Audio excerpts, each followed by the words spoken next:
jacked up review show. It's a jacked up review show.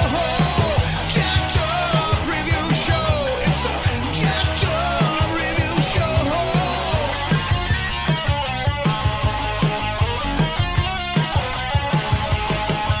Join us as we cover many an insane movie and numerous cult TV phenomenons. Are you ready to get jacked up? Are you with us? Then listen on. Listener discretion is advised. It's a jacked up review show. It's a jacked up review show. Jacked up review show.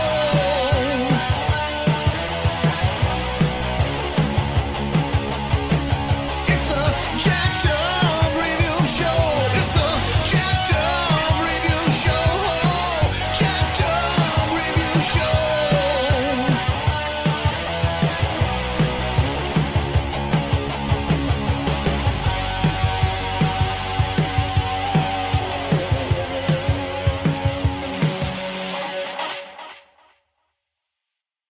Welcome, fools.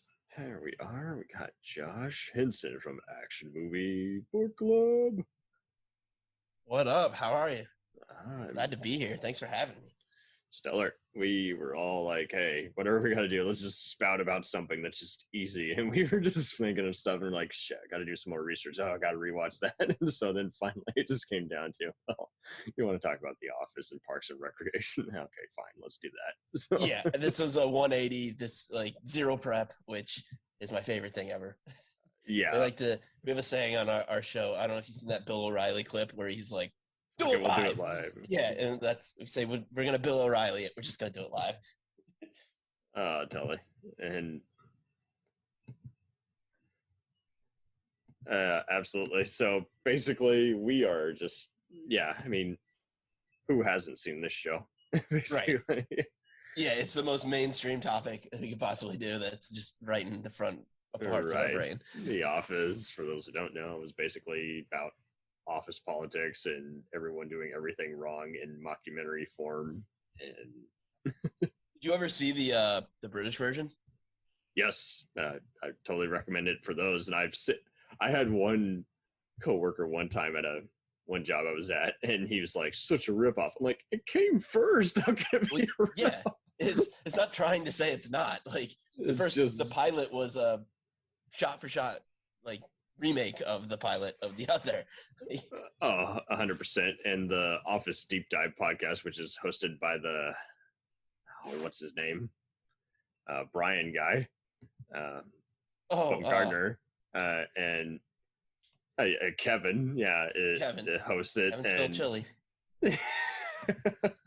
And he essentially talks about how it's like at that time it was just kind of word of mouth, like just no one really, only certain production executives kind of knew about the UK version, and it was getting some award love, but it hadn't really been broadcast in the States. So it was Right. just, and I mean, I'm not going to say their actors' names because come on, we're just a casual one on this one, but it was just so wild how the guys who had played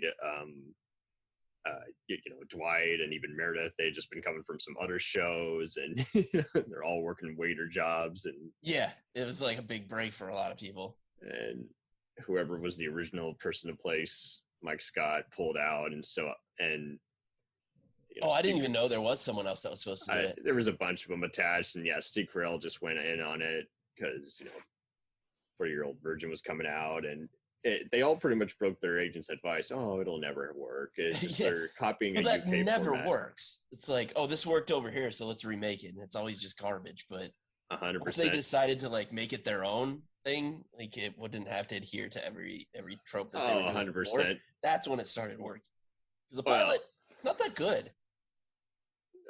Yeah, it's not great, but I mean, if you've seen the other one, you're like, okay, I saw this already. Better.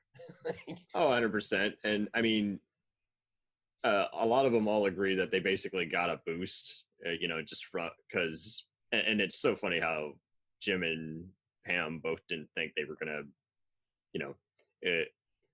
get the roles either, but they did. So they just had an innocent look to them, and it's just so funny how it helped that their Christmas episode got a lot of play on iTunes. They took advantage of that format, so made they're up for early the low adopter. ratings. Yeah. Sorry, It's funny. I watched the British version before I ever saw the American version. Just I happened to be in England for like a summer or something when I was young. Oh, really? So I never even watched the American one. I'm like, because I had that mindset of like, oh, like a great show, different Ford show that's great. That American remake, it's gonna be crap. Like, why would I want to watch that? And don't get me wrong, that it's kind of been proven again in like the future. Like just other versions of British shows often just are bad and miss the point. Exactly. Like CBS is doing like Ghosts, which was a great BBC show, and it's just it just doesn't usually work. I had no idea that was related to anything UK, but yeah, go for it. Knock yourselves out, guys. Exactly. Like they're gonna remake American version of Train to Busan, that Korean film. It's just sometimes we don't need to remake things. Sometimes I don't even like the foreign shows or movies, so it's like, why would I like it in a US format? That movie's great though. I tried. That. No, you didn't like it? Well, if you're not into like zombie stuff. Oh, I love zombies, like Romero and everything. You didn't dig it? It just had very bad CGI music, so I was just like, ugh, kill me now. But don't get me wrong. I mean, half the time we'll watch stuff and we won't even realize it's a remake because they've changed the name and everything. And the networks still don't understand sci-fi and horror, so they often cancel those shows. Especially, Fox will have a horror show and they'll cancel it because they were just hoping for that X-Files or following type viewership. Right. Well, Fox had my favorite sci-fi show of all time. That only lasted one season. I don't know if you ever watched. Well, but did you ever watch Space Above and Beyond? I doubt it because I was the only person. I have, actually. Really? I love that show. Excellent show. And I could do a whole show on that. and GeoCities, they promoted a bunch of that. There's a bunch of fan groups on it, and some of those people actors loved it. Some of those actors went on to West Wing and 24, but it was of the era of like, if you didn't see it live, like you just missed it. Like it was before DVRs and like streaming and all that. And they put it on random days and just like dump 3 or 4 episodes on like a Friday night. You just wouldn't know. Such a giant dump. It was just like, what? Yeah. Okay. Such a disservice. Love that show. That has nothing to do with anything, but. Well, it's talking about just like canceled word of mouth stuff. Right. But yeah, I know what you mean. And so, I mean, this comedy forum was kind of just interesting because, it's just like, I think they just picked really good guys because, I mean, on the Office Deep Dive podcast, they do talk about how the guy who pretty much helmed most of the episodes, who basically was there from the get-go, was Ken Kwapis. He's recently done a lot of acting as well, but he had previously done the Larry Saunders show. Oh, yeah, classic. Yeah, with Gary Shanley. So Gary's best. And he was on there, and he's like, so basically when we did that, it just wasn't working when we were telling them, okay, break out a character. So often I would tell, the assistant, the grip, to not even yell, action or anything. I would motion to him and just silently have cameras rolling. And, we just get all this footage while the actors were legit already talking to Gary Shanley. So yeah, it's like, so it's so wild how he was already kind of in that mindset of how do you break the fourth wall without, letting other people in on the joke, and breaking it or making it feel staged. So it's like, that's pretty cool. Yeah, absolutely. And I mean, you couldn't have gotten a better guy than Steve Carell, who came up in Second City. He really backgrounds in improv. Essentially it. Kevin, believe it or not, was actually a Shakespearean trained actor, so that kind of helped. Really? Yeah. So he could do sword fighting and everything. It's like that wasn't required for here, but yeah, I can't believe they didn't find a reason to have him like that would have been great. Episode. I want to be a method actor, and he starts going around trying to kill everybody with a sword. Incredible. But yeah, I mean, anytime I see all these other guys in something, I just crack up. Is it Stanley? Stanley is the big dude. Yeah, the elderly. Yeah, the salesman. I guffaw how he just gets like the most inappropriate stuff that would have been like 500 dozen like HR lawsuits, and I crack up whenever I see him in actual commercials. It's like, oh, there he is, he's being a salesman. But yeah, and I mean, there's so many other wacky people they bring on. It just who've been in all other sorts of comedy shows, and it's just great because basically, again, they just the dry humor and just like you say, just seeing everyone pretty much just oblivious to what they're doing. Yeah, and it's just, I mean, they lean into this more in the British version, but just the absurdity that documentary film crew would come in for like the most boring, like if you think of like what would be the most boring, pointless job, it's a paper salesman, like a dying industry, like papers going out. Yeah, they even it's so fucking perfect. Sorry, I don't know if you can curse on this. I didn't ask that. fuck. But that's my answer. I've been holding back. They do have some great cursing moments where it's like they're getting bleeped out, or the cameraman's trying to follow them. They're like, "Why are you following me? Get the fuck out of here!" I love it. I know they're perfectly timed bleeps. Sometimes a bleep, like the actual sound effect, is funnier than if you actually heard the word that was said. Oh yeah, that's and they hit that perfect every time. I was kind of that way with even just Daily Show. Everyone's like, "Oh, I don't want it to." And it's like, yeah, but it's kind of funnier even that way.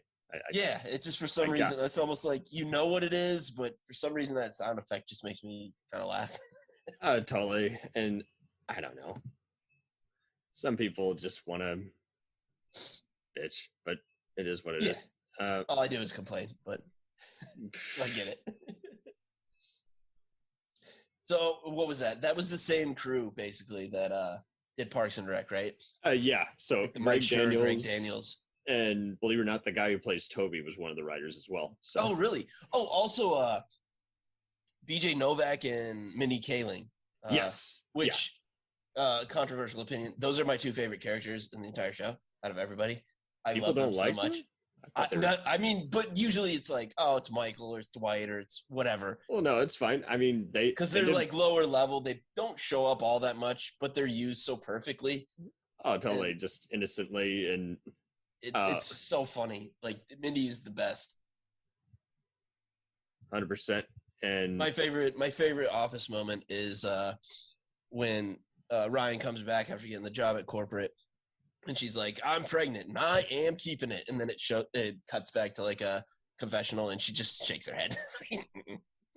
Oh, totally. That's the funniest thing to me. 100%. And I mean, that's why they work together on Mindy's show later, you know? Yeah, they used to date actually for a while.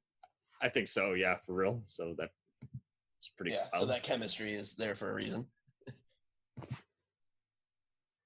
But Parks and Rec. Yeah. So, I mean, but both those guys had also worked.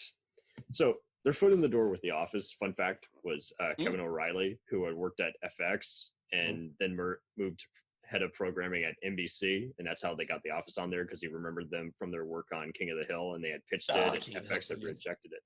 And so, I mean, it helped that Toby was actually like in-law or something of, you know, Greg's family. So they were already very close. They're like, I know you can write, but you're also just getting the job just because, you know, we're family. But yeah. So yeah, Parks and Rec, I think it just made sense for me. And it's the same kind of shtick. I just was like, replicating The Office, it just doesn't seem feasible. You know, I love all those other characters and actors and the gags and just other things, and how it's just, again, it keeps being rediscovered because I guess people like workplace behavior or other just situations just backfiring. It's just never going to go away. Yeah, because we all know that, and it's a heightened version, but it's something you can relate to. It's like, oh, I've been in a situation like this. Like, yeah, they ramp it up for the comedy and for the screen, but it's like, yeah, I've dealt with a coworker like this in my cube. I've dealt with, you know, a boss that's just like inappropriate or what have 100%. In 2000s, they just had so many shows that were just ahead of the curve, and I just, you know, basically, you know, if my parents weren't watching TV, then our uncle who lived with us was also watching something. So, you know, I saw all kinds of stuff, you know, House, CSI, Battlestar Galactica, you know. Oh, I love the new Battlestar. Totally. I was like, I was seeing all this kind of edgy content, and even if I wasn't watching it, I'd see pretty much edgy ads as like next week on The Shield, and Shield was great too. Yep. guess who's coming to 24 next year? And so it's like, yeah, everyone's just being just gripping, and I lost track of how many times I see the viewer discretion advice. It's like, you might see something that, you know, it's not R-rated, but you don't want your kids seeing it anyway. So Exactly. put them to bed, put them to hell to bed. But yeah, so to bed. So by this point, I think everyone's pretty much cool with whatever's on TV, and just most of the Parents Television Council have already just said, "Hey, screw off," you know, just. Well, yeah, I mean, we're so crazy about like you don't like cursing it, and like TV. nudity and like. But I used to watch Walker Texas Ranger when I was a little kid, and Walker would murder like 30 people. I know. And that was Everyone's okay. like, that's the most violent but show. God help you if you see a bare ass or someone says a bad word.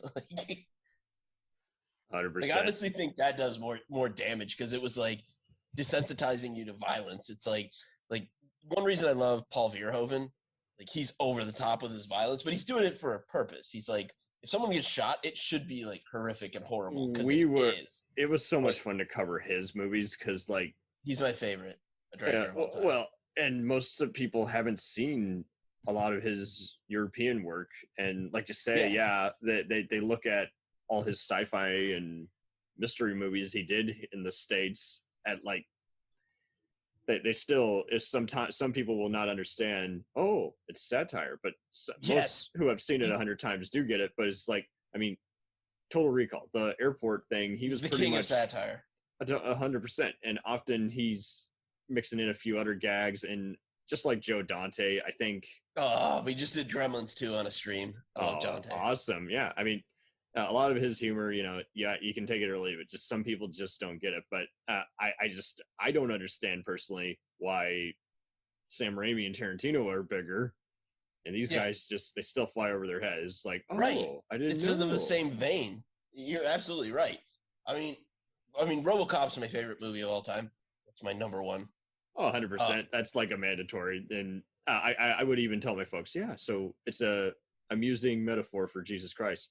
Oh, I just thought he gets resurrected. It's like, no, it's not. It's so many things, man. It's like a commentary on corporations and stuff. Like, how they just like take over, and that was like before its time. And I mean, we've said we'll never do RoboCop until we can get Nancy Allen, who played Officer Lewis, on the show. She probably will. I think she's still doing we aimed our sights low. No offense 100%. To Nancy Allen, but it was like we might be able to actually make that happen. 100%. My favorite part about RoboCop is there's a director's cut, which is like 12 seconds longer. All it is just 12 seconds more of Kenny in the boardroom scene getting eviscerated by Ed 209. It's just 100%. Lingers on it more. They apparently put off like thousands of squibs on this poor guy.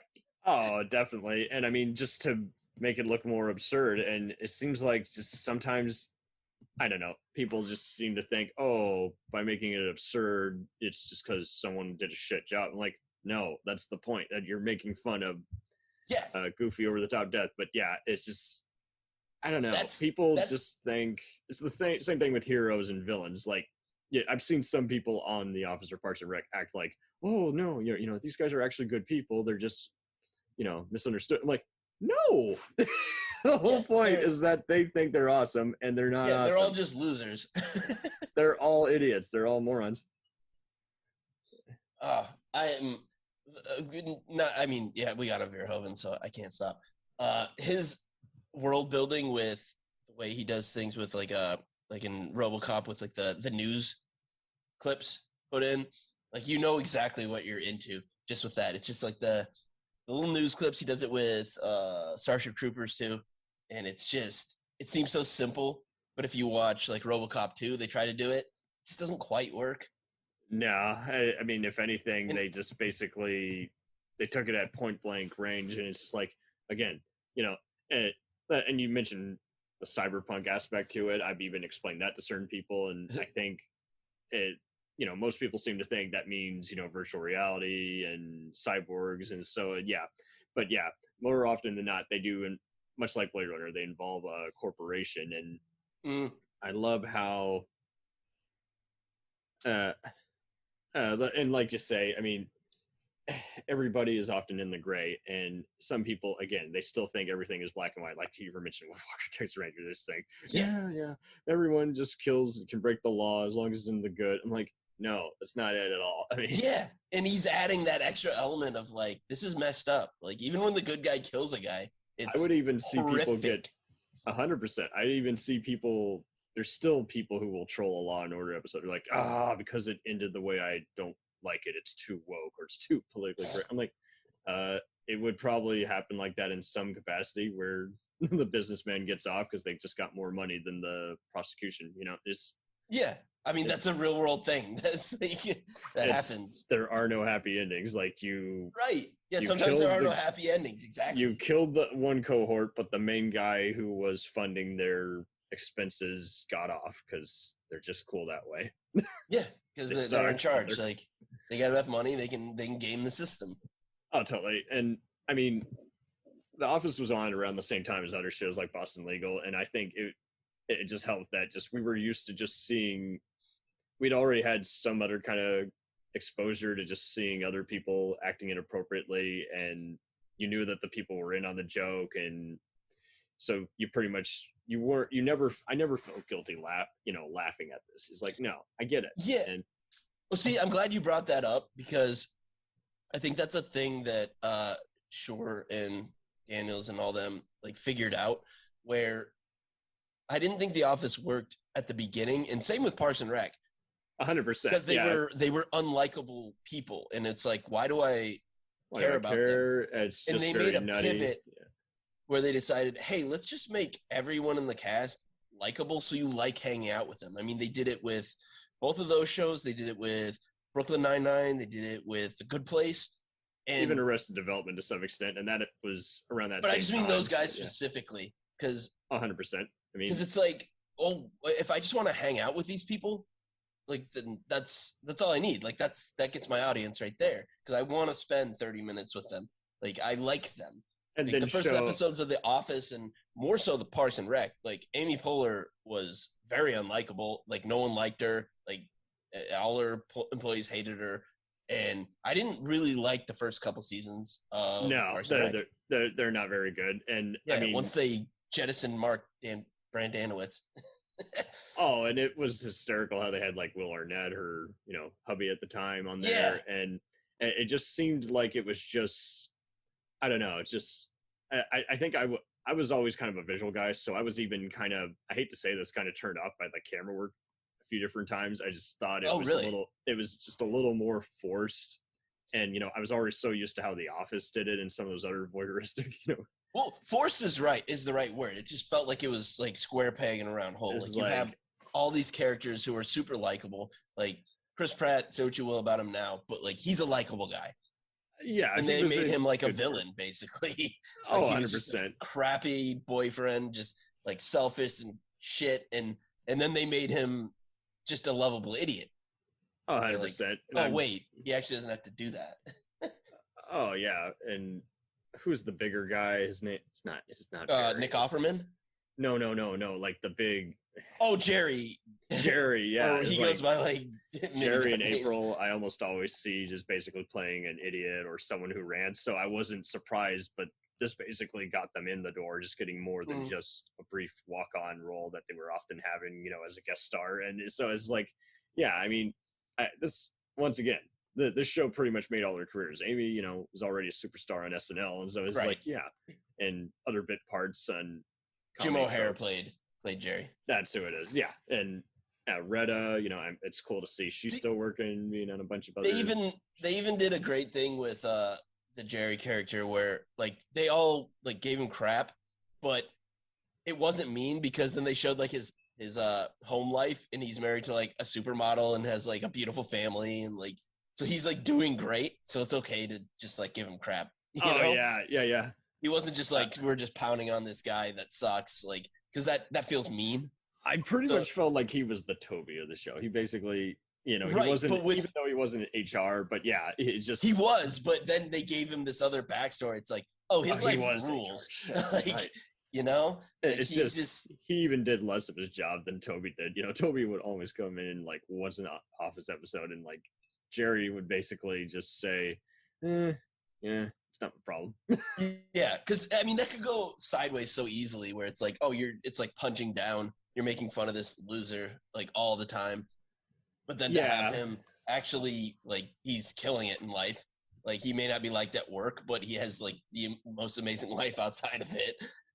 100%. And I mean, like you say, is like it was in the right place, and I think somehow because it was often following The Office or some other comedy show, it got enough ratings, and I think they just did enough retooling eventually to where people still wanted to see where it would go, and they stuck with it, and it did pay off. They did say, okay, let's just make this nuttier. Let's have Ron Swanson, the main boss, have even more outlandish like cabin visits and trips. And I mean, this is before Aziz Ansari was kind of coming off as perverted, but yeah, on here he worked on this show because I think he just was playing a guy who just had just even more just clueless, disputes and just other other stuff he'd reminisce about. And you're like, huh, pretty nutty. Yeah, I mean, yeah, that's the thing. Like what is even it? Adam Scott, I mean, such a dry guy, and that works so well for that guy. It's Adam Scott and Rob Lowe. Thank you. That was where I was trying to go with that. Yes, Rob Lowe. I was blanking for a second. That was Adam a Scott wonderful. And Rob Lowe, when they came on, that's when this hit its stride. And a lot of shows don't get like 2 seasons to just meander around and figure themselves out. 1,000%, man. I mean, especially these days. I mean, you look at Seinfeld. The first season is, it's great. Fine, but it's not what it was. Like they just let it. A lot of times, you just get talented people together, and they might not figure it out right away, but they'll figure it out eventually if you give them a long enough leash. Oh, and totally. Talking about the Netflix stuff, it's like, yeah, you didn't hit it. You weren't Squid Game. You weren't this or that, like the first season. So later, but they might be able to figure it out and become something like this, Oh yeah, this was before the internet, where basically everyone wanted to just kind of, I don't want to say troll, that's overused, but just bitch. And so, well, yeah, now you have instant compliments, if you will, or hatred, accolades. But accolades, right? This is like before the Emmys or noms come in, yeah. Right. So, and I mean, during the 2000s, it was cool to see there was an increase in how people would post on Twitters, and sometimes the show creators would actually respond to that or make a note. Oh, I thought that character worked, but everyone else finds them annoying, And so I think, yeah, this was. I don't know if they were using as much of that, but they were definitely using a lot of just looking at what people were saying in some of the magazines and what have you. And so it's just like, I mean, I know Steve Carell just said, often would say, is like, I learned to just stop caring. Is like, I know what the show is, and people are gonna like it or hate it anyway, and I just got to do my job, which is yeah. And when you're a guy like that, you just gotta like trust in your talent. Like if you think something's funny, you're probably right. 1,000. And I think Amy was the same way. It's like, okay, we're doing a skit, and it's very outrageous, and again, you're either gonna hate it or you're gonna like it, but I'm gonna still stay in character and do the whole shebang. Yeah, like they're comedy monsters. Like if people don't get it, that might, more often than not, it's probably on them, not on you. So just like trust what you know and that you're good, and go with it. 2,000%. And I mean, this is a hot take. I actually don't mind. I don't mind the later seasons of The Office. I know everyone loves to shit, say, "Oh, it jumped the shark," and I agree. Outside of the last season, but when Steve Carell was gone, I've gone back and watched. They're kind of solid. They're not the same, but they're still okay. No, couldn't be. And even the actors agreed for the most part. I mean, I just liked how basically they were just as helpless without him. Like, to me, that's what the bigger joke was. And I know Greg Daniels at that point, he had to focus on Parks, so he handed it to some of the other remaining writers. But I mean, I just thought it was brilliant to cast James Spader on there, because I mean, he was already Spader was great, outrageous as again, the guy who basically self-loathing lawyer in Boston Legal, and then he's playing an even worser boss, and everyone else is doing the whole, well, I want to be the boss for the day. It's just, I mean, and the finale and they was lucked good. out with Ed Helms too. Like he was just like a bit part, and then all of a sudden the Hangover came out, and it was like, oh, 1,000, yeah, all these star. The main foot in the door was their comedy franchises and everything, and people even going back and looking at earlier Steve Carell movies like Anchorman. But yeah, I mean, yeah, Helms, he even said on when he was interviewed on that Office podcast, how he thought essentially just summed up is like, I'd already done the Daily Show, and I was used to a lot of that just kind of just dry recreations and just other stuff. Staying in character and like. And he knew Steve from that. Satirical. And he figured 1,000. And yeah, I mean, he had seen Steve on that, and he just knew it was like, hey, he was fearless, and he took a risk. I can take a risk too, At worst, I'll be unemployed for a year, but if he was coming home and he was watching it even back when people weren't really digging it all that much, and he's like, I get it. I think this is brilliant, and I definitely want to be a part of this as opposed. Yeah. Regardless if I join and it gets canceled a year later, and it's like everyone even noted. I mean, even the Meredith portrayers and even Craig Robinson himself, just noticed like we just kind of had to learn to also just kind of stop worrying about our character backstory. Even forget the whole rules of acting. Do this, do that with motivation. This is like because. And stop trying to still a scene. Is usually the camera. They got used to even just seeing, okay, the camera's going to come back and follow me, and I'm doing something wacky, and that in and of itself is funny. My actions will dictate the shots. Literally, and the hardest part. You want to know the hardest part was for them? Basically, according to that podcast, which is still great, and everyone should listen to it. But Office Deep Dive. Basically, they had to learn to look at the camera, but not actually look at it. Like look in its direction, but don't look directly. Like be aware that it's there. We'll decide where you angle. Yeah. Like whatever you say, whatever you do, your actions will dictate who's being shot and who's being focused on. Oh, totally. And the cinematographers, believe it or not, they were from Survivor. Oh, I remember hearing that. I had heard it vaguely, but yeah, I totally. I didn't know if it was real. I thought it was just a rumor or just some random bullshit or just, I mean. So perfect too, because they know exactly, like, they get a feel for when something's about to happen, when someone's about to do something. Following in the moment. And it's okay. Because they're in the moment, exactly. And it's okay to break the fourth wall. And there were even times where one of the cinematographers, who was talking to Michael when he's leaving, like, he has a voice cameo. Like, that's actually him.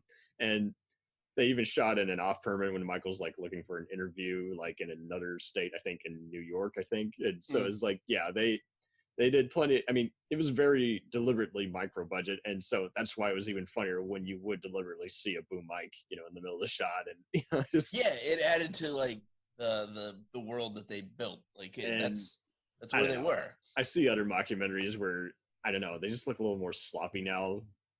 And they try to get away with stuff because it's digital, and it's like, no, you got to realize, I mean, if you're going to do I think basically it just helped that these guys were just used to all other sorts of nutty projects. Like, right. I mean, well, a lot of them had like backgrounds in improv, and that's why they succeeded in this. Like Craig Robinson, Carell, I mean, even Rainn Wilson, like they all had these backgrounds where it's just like, we're doing a scene as it's written, and then we'll do it 20 other ways, just like whatever comes to our head, and we'll play off each other.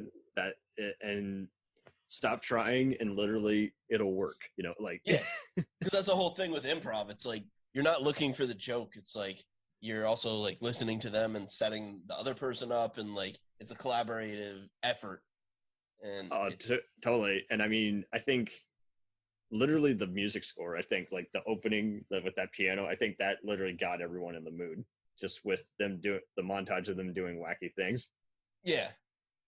And intercut with just the mundane aspect of office life, like making a copy and then like something weird happens and then it's like collating forms with a stapler. Like it's just that juxtaposition, which is so good. Totally. I mean, and it's just not easy. I get it, but I think it also helped that they had just unusual backgrounds. Like Rainn Wilson, for God's sakes, was in one of the Aliens in Galaxy Quest, and then was on 6 Feet Under. And I think he did Super, the James Gunn movie. Have you ever seen that? Yeah. Also, so did Jenna Fisher. I think she was in. Oh my God, that movie fucking rules! I just saw that for the first time like not too long ago. Oh, totally. I don't think any of those guys would have been in those kinds of roles had not been on this. They just such a weird, messed up movie. That's 1,000. James Gunn, though. It's crazy that James Gunn is like a blockbuster type. Oh, well, and Jenna director now. Fisher, same connection. She was, connected to him and, in Slither. So there you go. I love James Gunn. I don't know if you've been watching Peacemaker, but it's so good. I totally need to see it. And I think that's another example too. I don't think I could have ever thought of superhero shows doing the whole just, not just the Deadpool thing and break the fourth wall, but also just the whole just, hey, follow us around. And it's kind of making fun of sitcoms. It's just, we come a long way. And I know some people think it's just second nature. It was always going to happen. But usually, I mean, on a TV show, it would often be serious, and they might, once a season, would do a mock documentary crew, like even West Wing and a typical superhero show would do that. But I mean, it's not. It's the evolution of it that is. It's 1,000% the evolution, yeah. And I mean, Parks and Rec. I mean, any other show that's often just not doing all that well usually doesn't even last 2 seasons to get good. I think that's that's lost now. Like, I mean, we get a little bit of that where you get like a devoted fan base that like a Netflix or Hulu will save a show, but that's not quite the same thing because sometimes you just get creative people and you need to give them a longer leash. And I don't know. I mean, you also got to take it all with a grain of salt because you just know there's always going to be someone who misspeaks to the public. Like there's a creator, but they're not necessarily a people person. Like that's how I was kind of with David Chase. Is like he's really good at most of The Sopranos, but he doesn't like to be bothered with questions he considers dumb, and so he should just let someone else talk for him. He needs a PR guy. Yeah, and I love The Sopranos, but goddamn, he loved his dream sequences too much. Oh well, yeah, totally. But I kind of like the dream sequences, but I can't defend the last season. I know a lot of people love it, but I mean, they work at to an extent, but for me, like I was just like they did go on long, but it's I mean, too much, man. I guess I don't know. Some people need to be reined in, but then you also got the Josh Whedons of the world who do the whole disown. You edit one word, it's not mine anymore. It's like no. That's not how this works. Yeah, I mean, I'm all for like another thing we talk about on our show is things that shouldn't exist that do, because I understand how much like studio notes and editing and stuff like comes into a project. Totally. I mean, when someone has an outlandish idea and they just let them like something like Colin Farrell and the Lobster, that movie's absurd. That should not exist. And the first 2 acts are fantastic. The third stinks, but I just love that exists. Like I want to see, like FX has done a good job about that. They just kind of let creators do their thing. They get talented people in the role and go, just do it. Just do it. Do it. I love that. Like I don't care if it doesn't work. Like take a swing. Like you might find something incredible because as an executive, if you were talented, you'd be making movies. So your voice probably isn't necessary. Yeah, unfortunately, we're still seeing that. We're seeing producers who are like, "No, I want to direct a take," and I mean, I've seen that even, that happens even more often on TV because often the producer. Yeah, it's more network TV thing. You get your like cable channels and your streaming services, and a lot of times they're just like Netflix gets a bad rap because they'll cancel things people like, but for the most part, they just kind of let their creators do their thing. Yeah, it just stinks though that you have to have like a hit movie or another hit show in order to gain that freedom. They can't just let you. Well, that's one thing Netflix has kind of done is they've just like let people that aren't that well known. Although that's just because they want it to be cheap and everything. Well, of course, we have faith in you. We believe in you, man. Yeah, but still, I mean, that's something that can't be like brushed aside. Like I know it's monetarily based and it's not necessarily. Unfortunately, money does connect basically everything. Of course, I mean, and I do understand that. Like, we can't just let someone make like their fan film and like their vision and like give them $20 million to do it. Like, at the end of the day, it's got to make money and get asses in seats. But they do take more chances. Like, they really do, because there's some weird shit on Netflix. Oh yeah, there's stuff on there is like you would have thought years ago would only be on the movie channels or something. Yeah, it would have been on like Sci-Fi or like one of those like cable channels that you're like, okay. Oh, yeah. I mean, we We did a show with a guy that worked on Sharknado. Like, I mean, Oh, that's like the amazing. kind of thing I'm talking about. Yeah, it was great. Gary Morgenstein, he's the best. Yeah, he wrote a book called like he's got like a novel out, like Fastball for Freedom. It's fucking fantastic. It's it's like a post-apocalyptic world where like robots took over I and just like got baseball fun. it's unbelievable. Because, well, and I just also remember seeing an old book that talked about indie filmmakers, and one of them basically had the Asylum guys saying, we want to make deliberate stuff, not deliberately bad movies. And boy, how that changed. Like, no, we're going to make deliberately bad Yeah. movies and have Yeah. fun with them. I mean, it starts that way. Like, you start altruistic, and then it's like, well, who's going to keep the lights on? Yeah. And I get it. Everyone's got a different strategy, and everyone's got to keep just channeling something. And I don't know. I think the other thing is too is people seem to think because you're a good filmmaker or talented person, you're always going to hit it out of the ballpark. It's like, no, you're gonna have. Oh, of course, no one bats 1,000. That's that. Well, totally. Seeing is believing too. I mean, you can have and I think hopefully, I mean, after the fuss involving the Justice League cut, hopefully people can remember, hey, you can recut anything and it's all of a sudden better. You know, it's like Right.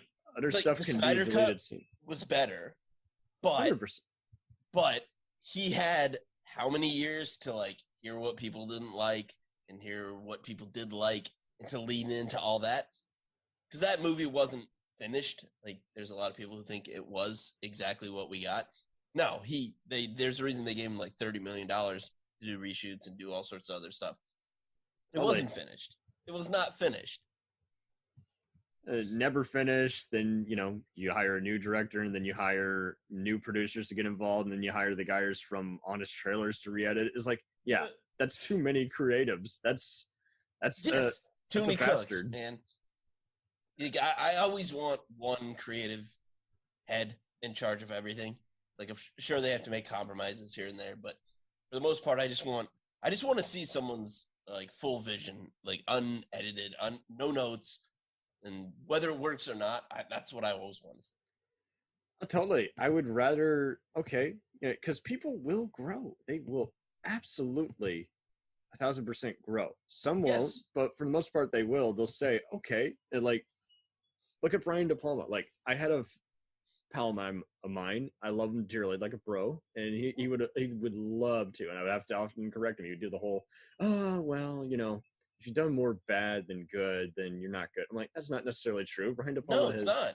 had so many duds, and some of them are just because they were rejected by the studios or the public, and he had to shrug his shoulders after a while, saying, I'm doing exactly what I did on the movies that are considered good, and I've had movies that are good but were hated at the time, so what do I say? Right. What do I do? Well, that's the thing. I'm always like, give more power to the creators, because let them cook, let them do their thing. Totally. And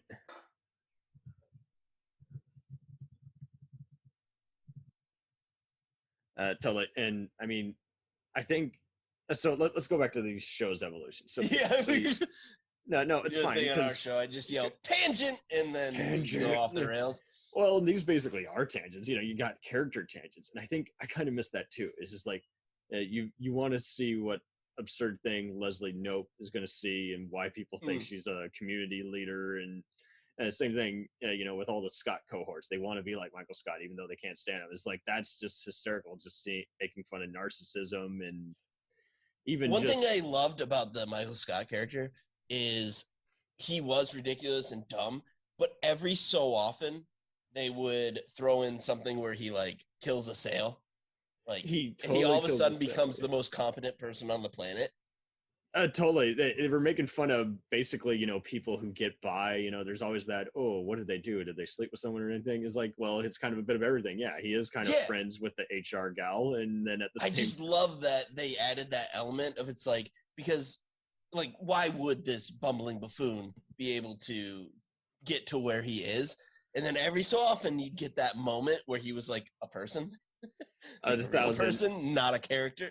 Or I did something nice, so all of a sudden, oh, I'm nice, I'm good. It's Yeah, just like, I just like that like I guess backstory you'd call it. Like he is competent in like he'd make sales. He was a good salesman. Like so, okay, that's how this bumbling buffoon got to where he is.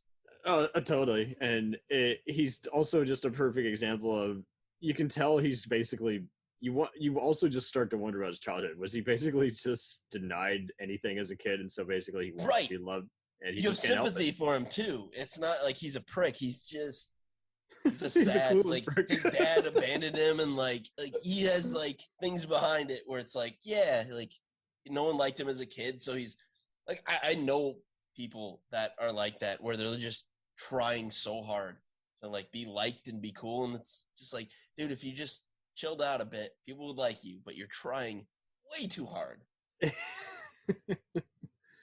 I won't name 1,000%. names, but No, I know what you mean, and it's because I've been friends like that. Like they're just Oh, like, I totally. have to do all this. Like I gotta be whatever I think is what people like.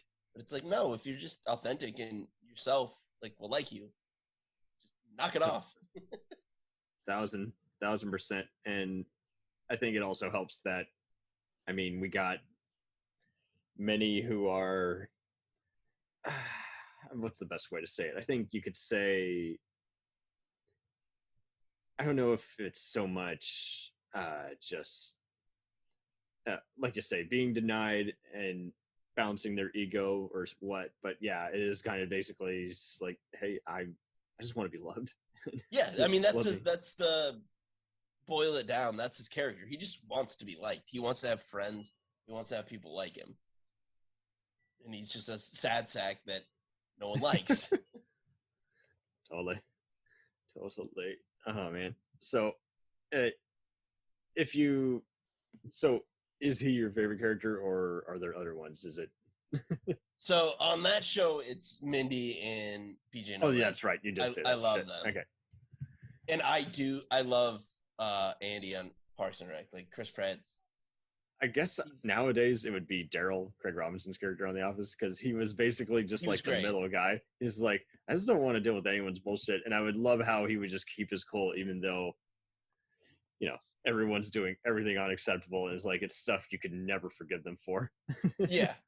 Yeah, that's Especially in they the always first just gloss season, over before some, it finds its trend, when he's cheating at the basketball game after and totally goes back on his word. And by the way, because I won, even though I didn't technically win, you got to work anyway. It's like, oh yeah, they like strong arm him, and like, I mean that's great, but it's also not what made it work because again, I will defend this to the death that making every character likable is what made these shows work, and that he's not likable there. He's being a bully, like him and being a prick. But yeah, him and Pam's whatever his fucking name is.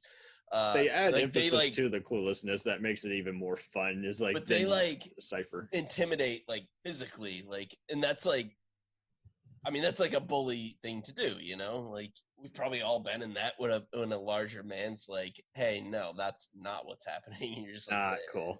No way. Okay. But no way. yeah, so I'm glad they made him more likable, but like that's an actual emotion that you could feel from something. Well, and you also needed something. And don't get me wrong, I've had family members who, Roy, that was refuse to the get into this. They're like, why is this funny? This is just, awful. Oh, I don't listen to like I just do what I think is funny, and Well, and it's hard. It's hard to describe to people. They're like, I get what it's going for. I just find it uncomfortable. And it's like, well, I don't know what else to tell you. I think you got to listen up. I mean, you get it or you don't, kind of thing. Like, I mean, we were mentioning Sopranos. I think that I'd seen shows like that and plenty of other shows that were kind of moody and had great characters. And I think it is kind of like, I mean, we were mentioning Mystery Science Theater before we began. I think that's an example. Is like, I mean, the creator was on record as saying the right people get the joke. So it's like, yeah, I mean, you can't just let anyone falter you. And you also just don't know how much of hatred is versus, like jealousy or just. Yeah. Well, that's like it's a common human emotion. It's like, I don't understand this, therefore I'm scared of it, therefore I don't like it, and I have to lash out. Like, it made me feel a certain way, maybe made you feel stupid for not understanding, and you get angry about it. I've seen other people do that too, and it's just like it's okay to not get certain things or rewatch a few things. And some people, just because you didn't get it doesn't mean it's bad.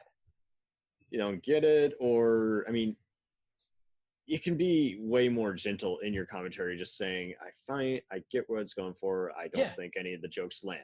It doesn't have to be the worst thing. Everyone should be ashamed of this. How dare they do what they're due for a living? See, ha, la, la. Yeah. When we have, like, and I like these guys. I like the Red Letter Media guys. I think they're great. I think they're funny, and they know what they're talking about. But people who don't know what they're talking about see that, and it's like, oh, I just need to shit on everything. You know, like without, you get people that follow like that or like a Joe Rogan, and it's like they're talking about something in a way that you don't completely understand.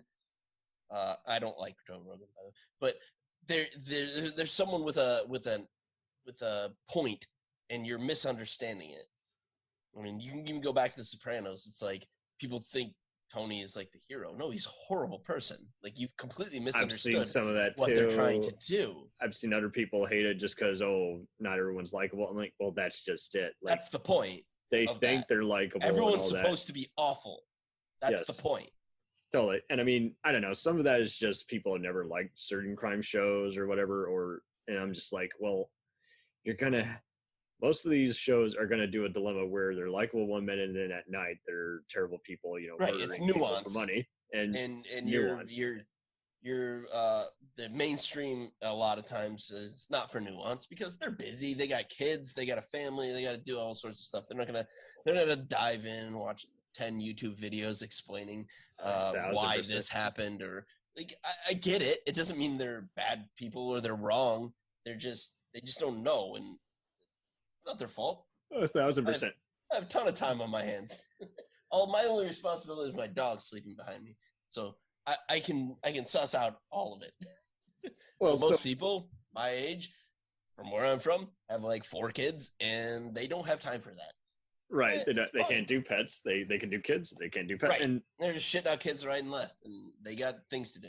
Or they hate on animals just because, I don't know, it can be the most petulant thing I'll often hear is like, oh, how dare they poop and pee because I didn't take them outside. Oh, they bark because I don't give them attention. I'm like, a pet is like a kid. And somehow I think just like there's like a kid before they learn to talk. Oh, right. Or they may never learn to talk. What then? You care for them like you would any kid that was disabled or what have you. And it's like, I don't know. People have just always thought of animals as food or just not equivalent. So they just want to just say, yeah, sorry, you're going to have to be bored. This is like, well, what would you do? You would go crazy too if you were bored and locked in a dungeon, Yeah. I mean, I live in New York, and like I have this coffin of an apartment every time I move. Like, she wants to run around. She would love a yard. She doesn't have one. I can't do that for her. Right. But at least you're not going to leave her stranded there, all day. No. And if she does anything in the house, it's because it's my fault. Like, it's because I didn't let her out. 1,000%. And I mean, no one should have kids if they haven't had like a dog or a pet first. Oh, totally. If you can't handle that. Oh God, you're not going to handle kids very well. Oh, totally. And TV creators are basically like parents. They either nurture their show or they come up with a concept and then they got either too clever for their own good or decided, I don't know what to do with it anymore. I'm going to have to just, do an abortion, abandon my babies. It's like, and that's a great analogy. I hate to go there, but I had to. And that's so good. I think it helped that Greg was just so free willing, and everyone treated each other so well. You always hear about certain shows where someone creatively had to leave, and I hate that too. When everyone looks at a PR release and does the whole, well, spin's gone on it. No, I don't like the show anymore. I'm like, there's more than one person making the show work, and Greg was very freeing. And one time, he did do some notes and do a rewrite, but he refused to take credit. He's like, it's still your idea, your notion. That's awesome. All I did was just edit out one segment. I don't deserve a co-writing credit at all. I did not come up. That's so great because that is like a collaborative effort. That is, and so many showrunners people you work with. And like one thing I've learned, like I'm not super into the entertainment world, but No, it's all good. Like I've been dealing with like I'm friends with like directors and actors, and like it seems like the best thing you can do in that world is to just be likable, like, and be around. Like if people like hanging out with you, if you're not an asshole, if you're not a dick, like they'll keep bringing you back. Like there's plenty of people who probably aren't as talented as some other people that are making their way because people like being around them. Yeah, like I mean, Paul Like, Feig just don't be directed a dick. totally. Like Paul Feig is apparently a nice guy. He used to be an actor. I can see why he had done other comedy shows and why he directed a bunch of episodes. I haven't cared for a lot of his serious dramas or dark comedy movies, but Right. that's just it. Everyone's got their different area. So he worked for this show, and I mean, same thing here. Like some writers can totally carry a movie, and others they just need just a little extra motivation, or they need someone else surrounding them. And Yeah, I you don't need know. a punch up from time to time. And again, like you You need say, Carrie Fisher to come in and punch up your script. yeah, she would do a damn good job. And She was quietly like the best punch up artist for like decades. totally no one wants Which to is give crazy. any, No one talks about that. no one wants to give any of the rewriters or script doctors, as they would call them, credit either. And it's like, Right. why does that sound so much like this? I'm like, because so and so, like Robert Towne, come on, he rewrote The Godfather for God's sakes. It's like, yeah, he I does should that be with- so lucky to have Carrie Fisher come on my script and be like, "Hey, this is better here." Like, okay, yeah. yeah. that And- was my baby, but yeah, you're right.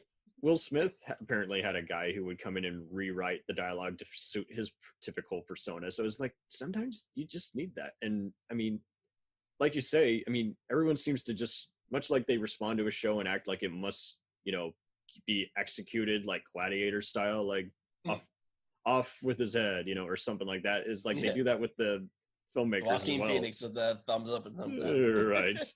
I am entertained. No, Are you not entertained? It's like they love to do the whole act like they're super gods. I'm like, no, they're an average Joe, or they're not an average Joe, but they're a talented dude who may or may not earn their keep, and I don't know. I get it. Some shows do feel like a waste of time if they end terrible. I get that, but also I don't know. Some people, again, they just don't. They either like to jump on bandwagons and say, "Oh, it's like I love Mob mentality." mob mentality." Yeah, a popularity contest, and sometimes they do it deliberately without even knowing it. And you just got to say, "Okay, to each their own." It's just Well, there's shit. certain like creators and filmmakers like a Tarantino who's like no notes, like just let the man cook, do what He's like gonna the do. only guy left who I think they kind of let him do whatever he wants, and I can't think Yeah. of any other show. Well, there's that's- not many that you should do that. Like, again, I'm all about creators and the artistic people being in the forefront. But sometimes, every so often, like a note is not the worst thing in the world. I know they act like some people do act like it is the end of the world, or and sometimes it's just a small little thing. Like sometimes you can just say, "Yeah, I'll totally do that," and then not do that, and that's good enough. They just wanted acknowledgement. That Yeah. was the test. I get that to an extent because like I've written stuff and like someone will be like, "Hey, how about this or that?" And I'm like, "You have like a little bit of it's your thing, like your baby kind of thing," and it's like, "Oh, fuck you! You don't understand what I'm trying to do." Like, totally. you have Like, that pushback, but you have to take a second and be like, "Well, this might have been thought through, and they might actually be right." Like, I'm not right 100% of the time. I'm not. I might be 50% right. I might be 40% Yeah, like right. you got to be confident in what you're putting out and like what you do, but still open to like, yeah, I'm not perfect. Like, there's some notes. Like the show we do, like I was happy with what we did, and a friend of mine had an agent friend who listened to it and was like had some notes, and I did not like that. But then I sat for a minute and I was like, yeah, she's probably right. Oh, totally. You know? The notes will never be worded the way you Yeah. want them. So It doesn't I mean, feel good because you feel like it's saying you're bad at this or you are wrong or whatever. No, it's like they're trying to help. Doesn't mean they're right either, but they're trying to help. they may You have can't take totally it missed the personally. point, and you just got to say, okay, well, I mean, now I know why certain people in this spectrum really don't Yeah. like it, and so They miss the mark all the time. I Like, can when you're try trying reaching out weird, to them. crazy shit. Like Like you just, oh yeah, like we just recently sent her over, like, and we took all of her notes into account. So we'll see how that goes.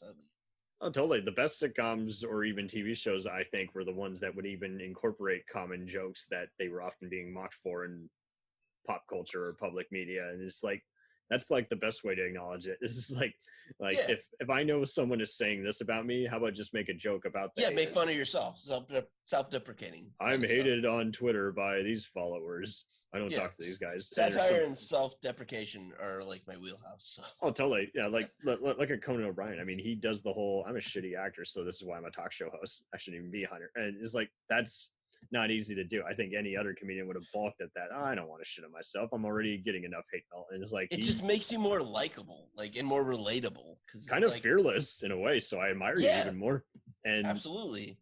And like you want, for me, like anything that we do, my writing, my talking, like this, like it's all authenticity. 1,000%. Like if people, like, we do an action movie show. Yes. That's not what we're selling. We're not selling action movies. We're selling, like, Your book club. Do you want to hang out with us for an hour? Like, is this fun for you to listen in your ears? Which podcasts are in a weirdly intimate kind of thing. Well, I'm glad you call it a book club because it basically is. It's getting everyone together and. Well, yeah, we do it. That's the idea. It's a book club. It's once a week. Like, hey, here's the movie we're gonna watch. Watch it before the show, and then we're gonna dive deep into it. We're gonna talk about it. I'm glad you brought up podcasts because I'm seeing others even kind of get into small disputes like, hey, I'm sure you're talented, but I won't listen to it because I'm not a fan of this genre and everything. I'm like, well, the best ones are the ones who talk about any kind of genre. There's something for everyone. Right. I mean, that's the plan. It's like we know not everyone loves this. Like, that's probably what's going to bring you there. But we think it's fun to if listen I talk to about us just talk one because movie we're you friends love. and we have a good time together. Like, and that goes back to these shows where when they really hit their stride, it was just a bunch of people I wanted to hang out with. Totally. Like, and that's what I'm obviously not an Amy Poehler or a Steve Carell. Like, I'm not that good where you'd want to hang out with me in that respect, but that's what we're going for. It's like, this is, I'm pretty sure these guys hang out with us, have fun. We're having fun. Well, true. And truth be told, maybe these guys are also private too. Maybe they don't want to hang out, when the cameras are off. I mean, everyone also just assumes that just because of who you play on TV, that must be who you are as a person too. And I get tired of that. Very much. As an actor, playing, that's a crazy mode of thinking for people, but it does happen. It happens too often. Everyone thinks, well, and they haven't heard of the whole common aspect of how the nice guy plays the villain and often, the hero. Yeah, usually the person that plays like the worst villains all the time is like the nicest human being ever. They just had a certain look, so that's why they kept playing a murderer or a pedophile. Yeah, well, that's funny because Chris Pratt, like, his whole career before this was like, he was always the asshole friend. Yeah, like, he was the salesman or the asshole friend. Did you ever see Wanted? Yeah, he's the tech guy who's bullying everyone. He's the guy who's banging his wife or his girlfriend and like just a real piece of shit. And, totally. But turns out he's like, let him be affable and likable because that's kind of what he is. Like, he's silly and funny and let's have fun with that.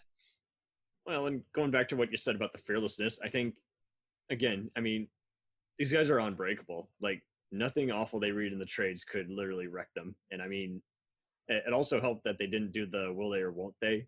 Like, when Jim and Pam become a couple, they become a couple, and they just ended at that. And they noted how they almost thought of doing some ridiculous music or anything, and they just said, no, just do a montage, no audio or anything. Just we do montages just work so much better. And I've had screenwriting teachers frown on it because they just seem to hate how today's movies are edited and what have you. I'm like, well, you just got to let go with old standards. Montages.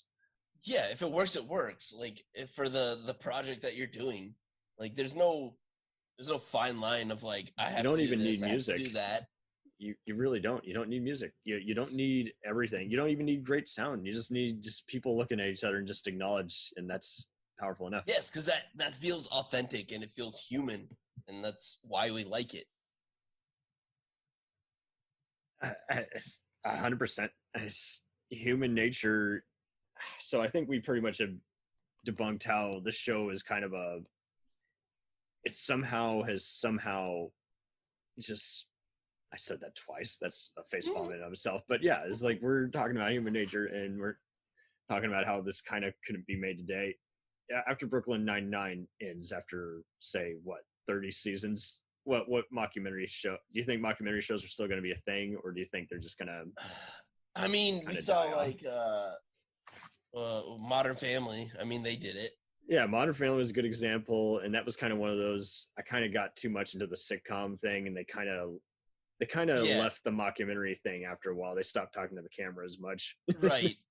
I know. I go back and forth on that because they never really acknowledged that, like, a reason why they were doing it. Like, why was a crew following around this family? Like, why? I don't know. Yeah, totally. But And they acknowledged that in The Office. Didn't like it. Part of that was because I love The Office, but the last season just made me angry. It was like a fuck you to the fans because like they were trying to like instill this like this boom mic operator is like trying to fuck Pam, and like there might be something. Oh, he was just trying to defend like, what her. are we doing? Like, He was just trying to defend her, but I know what you mean. It was. Yeah, but he clearly had like a desire to be with her. Like, Oh yeah, that's right. He was basically, for whatever reason, he somehow wasn't paying attention. He thought, I'm here to save her, I'm her protector. And that whole season just didn't make any sense because it's like Jim's trying to like branch out and like do something for his family to be successful in this new company, and all of a sudden she's like, no. It surprised me at first when I saw it. Weird. But it just didn't make sense. It just felt like a fuck you to everyone that like believed in this relationship, that this could like instill like an issue. I'll half agree. I think they were just trying to just introduce a new nutty character, but they didn't introduce it the best way. And yeah, I know what they're trying to do. I just don't think it was a good idea. No, it's fine. I like that guy. He was Russ from Silicon Valley, the billionaire. Yeah, Chris, what's his name? Dinopoulos. He's great. Yeah. Like, I like him. Like, no one. That's the thing I'll always say is like, he really has a lot of range. He can do comedy or clueless buffoon or even villains. A plot point or a movie or whatever, I will always say if the like actor did a good job with what they were given, I will make a point for that. Yeah, I'm not going to shit on an actor. They did everything they should have done. It just was bad. Well, totally. And I mean, it's not their fault. More or less, I'm only going to shit on an actor if I just feel like they have very little range or they're acceptable, but when they try to carry a movie, they're not good. That's the only time I'm going to shit on an actor. And yeah, I rarely do because I'm obviously no actor. Like we do a reoccurring bit on our show where we do a scene read. Oh, nice. My partner is an actor, like, so he's talented. like we'll always give him the beefy part, but then I have to do like a voice or I have to do something. Like I can't do that. It's just I don't have that arrow in my quiver. I don't. Yeah. No, I'm not an actor. Like, so I respect it to a big extent because I just can't do that. And I have no desire to do that. Well, in all honesty, I mean, some of these, I see other comedians on here who often get lampooned because a lot of people don't seem to like their solo work. Like Tim and Eric have been on here, and those are guys who, a lot of people either really like. You had Tim and Eric on? Yeah, they were. Wow. Well, Eric is like part of the wedding band or something like that, and then it's like, I forget what. Maybe that's a big get. Man, I'm not sure if maybe Tim wasn't on here, but I'd have to check again. But I know Eric definitely was. But yeah, it's like, awesome. Eric Andre is hilarious. No, not Eric Andre. Not Tim and Eric. Oh. Tim Heidecker, okay. Eric Wareheim. Yeah. Okay. Sorry. No. I would love it if Eric Andre was in here. Wasn't he on a Parks and Rec episode before he was known? Or probably. Like they had so many cameos of just like funny people. Like the guy who did Mystery Science Theater before the lady who's doing it now. Jonah Ray. I'm sure he. Jonah Ray. Thank you. That was escaping me. Even what's their name? Even the dude who was the lead and was an extra from Birdemic was an extra on a few. Pandemic. There you go. So all kinds of people were on here, all kinds of comedians. I mean, I already knew about, Jenny Slade and I love the fucking and the Schwartz guy twins are just him, voice of her, Sonic, and what's his name? Yeah, the guy Schwartzman. Schwartz, who's the voice of Sonic. Yeah, I mean, those guys God, were he's so good. I had never seen those guys before, and they're bursting in the song, and I'm like, yeah. So I'm gonna follow these guys the rest of my life. These guys. Oh, he's so fucking funny. I love that guy. He's and that character Saperstein, Jason Saperstein. That's it. It's Jason. It doesn't matter. Oh, Jason Mantzoukas. Yes, here's another guy. Oh my god, I love Jason. Jason Mantzoukas is. How did this get made? I mean, that's pretty much what most. How did this get made? I've seen them live twice. Oh, sweet. Well, it's so good. It has to be, and I mean that. But yeah, I think I've seen him in so many other movies and shows, and just on recurring bits, and so I had known about him for a while. But yeah, it was like I think him being on Parks, I think that definitely gave him a boost. And yeah, he was the perfume guy. I think so. Yeah, he was always coming up with some outrageous brand, and I love Mantzoukas. He's my top tier, and he's not on social media or anything, which I also respect. Really? Okay. There's a great episode of Mark Maron's show where they go deep on him. He's a fascinating dude. It really is. Anytime I've seen him interviewed, he has basically just been all about the whole just how do I.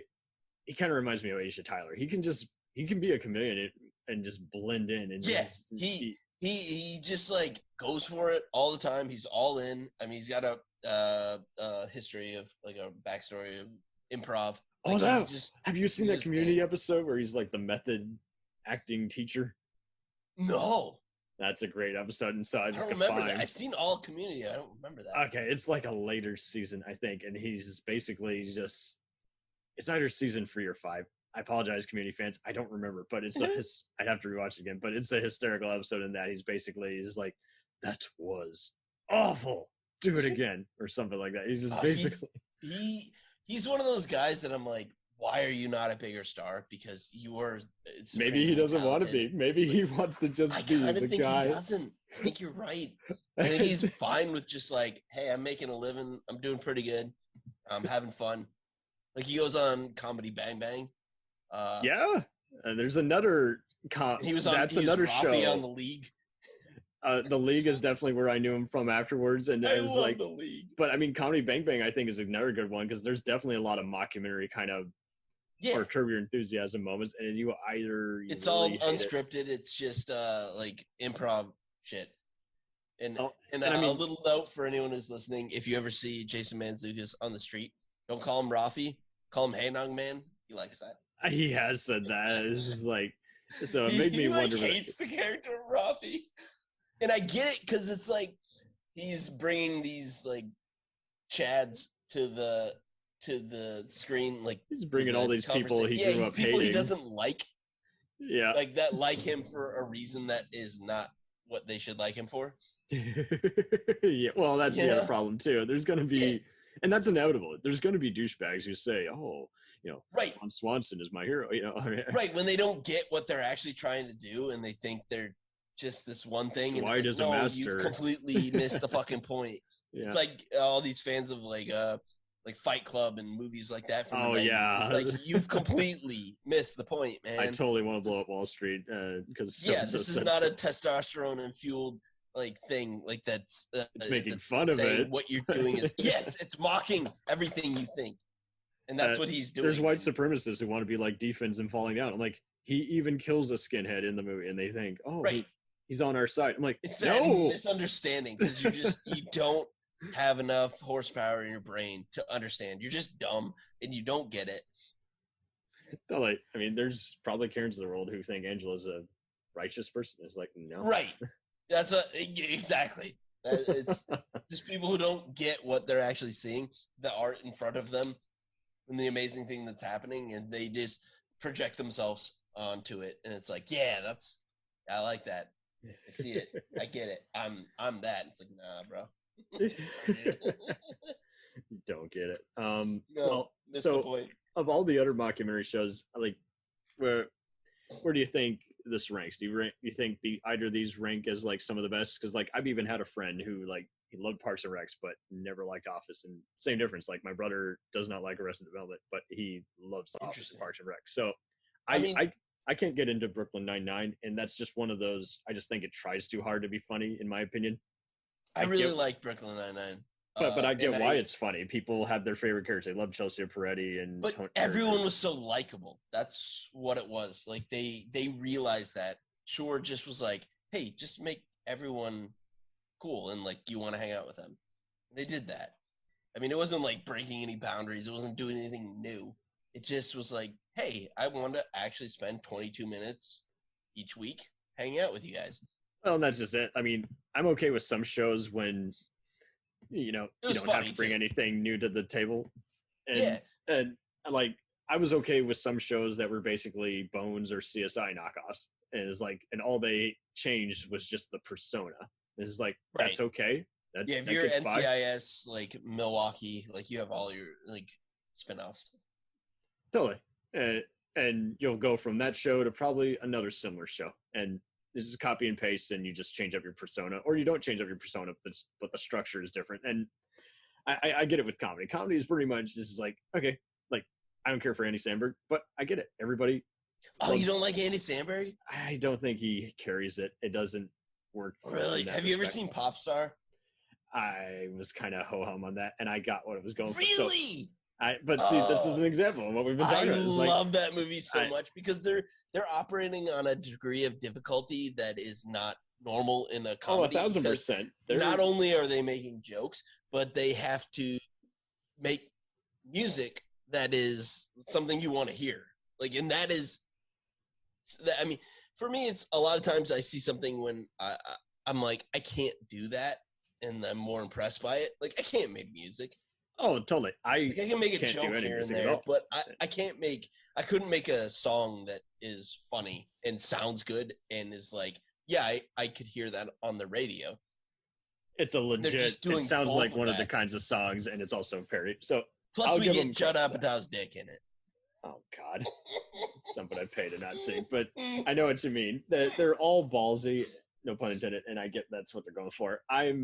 I love that movie. So I'll elaborate. I kind of think he's just a little too dry for me, but I've liked some of those other comedians who are the supporting in other ones. And I don't know. I think it just should have been a different lead for me, personally. Yeah, that's fair. Like, again, I'm not going to just shit to troll or just, shit. Yeah, just because someone doesn't like something I like doesn't mean, like, I have to be like, you're wrong or you're bad. Well, just because I'm the host of the show doesn't mean I'm going to give a vague take on it. No, I should be very descriptive and actually go the extra mile. So I've seen numerous episodes, and personally I just thought Angie Tribeca did it better, but that was another show. I just prefer other just kind of Naked Gun kind of humor, but that's the other thing too. Like I've seen people airplane coming at you. Airplanes is another example, and those are other shows too where I've seen people, they find it funny but just because they think it's dumb. I'm like, no, that's a pretty well thought out, deliberately over the top parody, Yes. Compared to say all the scary movies of the world. I love dumb stuff. I'm putting in quotations that you can't see, but it's not dumb. It's thought out. Even Police Academy, like I'm even if it gets this dumb or that. Well, totally. Like if you look at Police Academy, like it's dumb, but there is some cleverness in the dumbness in the better ones. In some of the other ones, you could say, okay, it's just dumb, but it's funny. When you get to like 7 or 8, but yeah. So totally. I mean, a joke can only be told, like, I do pretty much go by the logic. A joke's funny the first 100 times, and then after a while, it's like, okay, just stop. So, yeah. I mean, but also, I mean, I think that's why some of these comedians work so well on those serious roles. Like, I don't think Richard Belzer, would have been great as much on Law and Order had he not been a great comedian in all these other things that we've seen him in. And it's funny you said that because we're always like surprised when a comedian like kills a dramatic role. They have to be good through all the tragedy and cynicism. We shouldn't be surprised about that because look, not everyone is funny. Not everyone is funny. You can't do comedy. Like not everyone can do that. but we've all experienced drama in our lives. We all experienced hardships. We've all experienced things that fucked us up or whatever. So of course they could be able to do that. 1,000%. They're doing the hardest thing ever in their normal job, and then all of a sudden they like play a sad boyfriend that got dumped. Like, yeah, no shit. We've all had that. I mean, Mantzoukas has definitely had his share where he is just the straight guy in a simple drama. And it's just like, yeah, I mean, they are down for the count. They are down for whatever. Just don't bullshit them. Don't waste their time, you know? Have you seen that movie like with him and Tony Ravioli? That's not his name. Ravioli. But the guy from now I want to see it. I love Ravioli. Flash Thompson in the Spider-Man movies. It's like a road trip of him and those two together. It's so good. You're gonna have to link this movie because that's not his name. You're gonna have to show me this movie, but I mean, it's like I think it's called The Long Dumb Road. I will check it out. Road movie, Jason Mantzoukas, put it on my queue. Well, like we were talking earlier about the right people kind of just leave you alone. That's what it's called. Tony Ravioli and Jason Mantzoukas. It's so good. Fucking A. Okay. Check that out. Well, I mean, so I was talking about Police Academy earlier. I mean, I think G.W. Bailey was brilliant on there, but I think he was also good on the Closer franchise. It's like, here he is playing a similar cop, but this time it's for real. It's a action crime show. And then at the same time, he's still getting in some very over-the-top humor. And it's like, and it worked.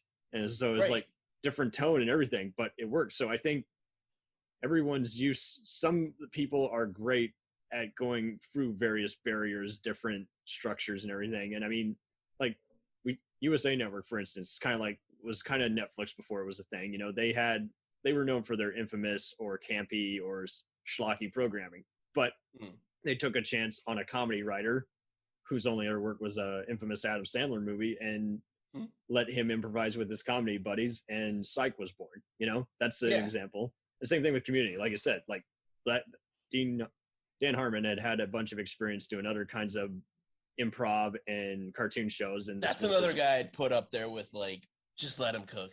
Like, let them cook. He's gonna be weird, and you might not get it. Just let him do his thing. Totally. I mean, and once again, Rick and Morty is pretty funny for what it is. It's overshadowed by some of the toxic fans, and so it's oh my god, I'm so glad you said that because I feel bad. Like I'm like embarrassed to say I like that show because of these douchebags. I'm the same way. Like I hate it so much. I'm like, yeah, I love it, but totally, because like I'm not those guys. Like I feel like I have to have a disclaimer saying like I'm not that. Like, but I do like it. 2,000%. Because like I loved Star Wars growing up, and then I just got sick of the fans and the Disney takeover. No one hates Star Wars like Star Wars fans. Oh, totally. No one hates it more than Star Wars. And they hate about these movies that they've seen dozens of times. It's like, how can that be? If you hate it that much, the most angry, like sad people. Go in your corner, child. But yeah, I mean, no one puts baby in the corner. I'm putting baby in the corner. So totally. So what would you like to see from Daniels and all the other guys in the future, besides just doing team ups again with any of these actors? Oh man, what? Because like, I mean, the best comedy writers. I like The Good Place. Like, I don't know if anyone saw that, but yeah, that was pretty good for what it was. I mean, I enjoyed that. Like, I want them to just keep doing things that I want to, like these. I think they cracked the code, and it's just this hang out with likable people. Oh, totally. Because that's what I want. Like when I'm sitting down, a lot of times, I mean, like there's a time and place for a Breaking Bad or The Wire or Sopranos, where like I'm gonna feel things. But sometimes I'm just like, look, I just want to hang out with like nice people and have silly jokes, like turn my brain off, you know. Totally. And that seems like an indictment on what they do because it's more. There's more to it than that. It's not that easy. It's not. Thanks to social media, I think we are connected even more with who the creators are of certain shows. Like they'll even just put it on their license plate. You might know me from creating shows such as this. Like I love that interaction now, but it did get toxic for a while because some, you know, the immature ones love to just, you know, get in Twitter wars with the trolls and feed them, and the best ones will often just kind of safely rescue themselves with a witty retort. Is like, if you don't that's like why it, I love James Gunn, because like people will say like, oh, this is gonna happen in this next movie, and he's just like, false. Nope. He's like on Twitter like as much as I am, which is Yep. Give me another rumor to debunk. yeah, and he's just like, nah, dude, not true. But then when they say one that is, he's like, yep, that's who I'm casting. Correct, Mundo. How did you know? Who told you? Yeah. I love that. Yeah. I love that. He's like figured that out, which Totally. is crazy because of how he like got ousted from Disney for like a minute because he made some dumb for jokes. an inappropriate joke he made years ago. So yeah, it's just like it's funny how it's all worked to different degrees. And I mean, like, I wasn't keeping up with the guy who was the creator behind Scrubs. I just hadn't cared for some of his other stuff. I love Scrubs. But Scrubs was great, and I just never cared for those final like 2 to 3 years. But it was just interesting. Yeah, those are bad. But I mean, Ted Lasso I think was a wonderful rescue because basically he was working with like 3 other comedy guys. Oh, that's the same guy? Yeah.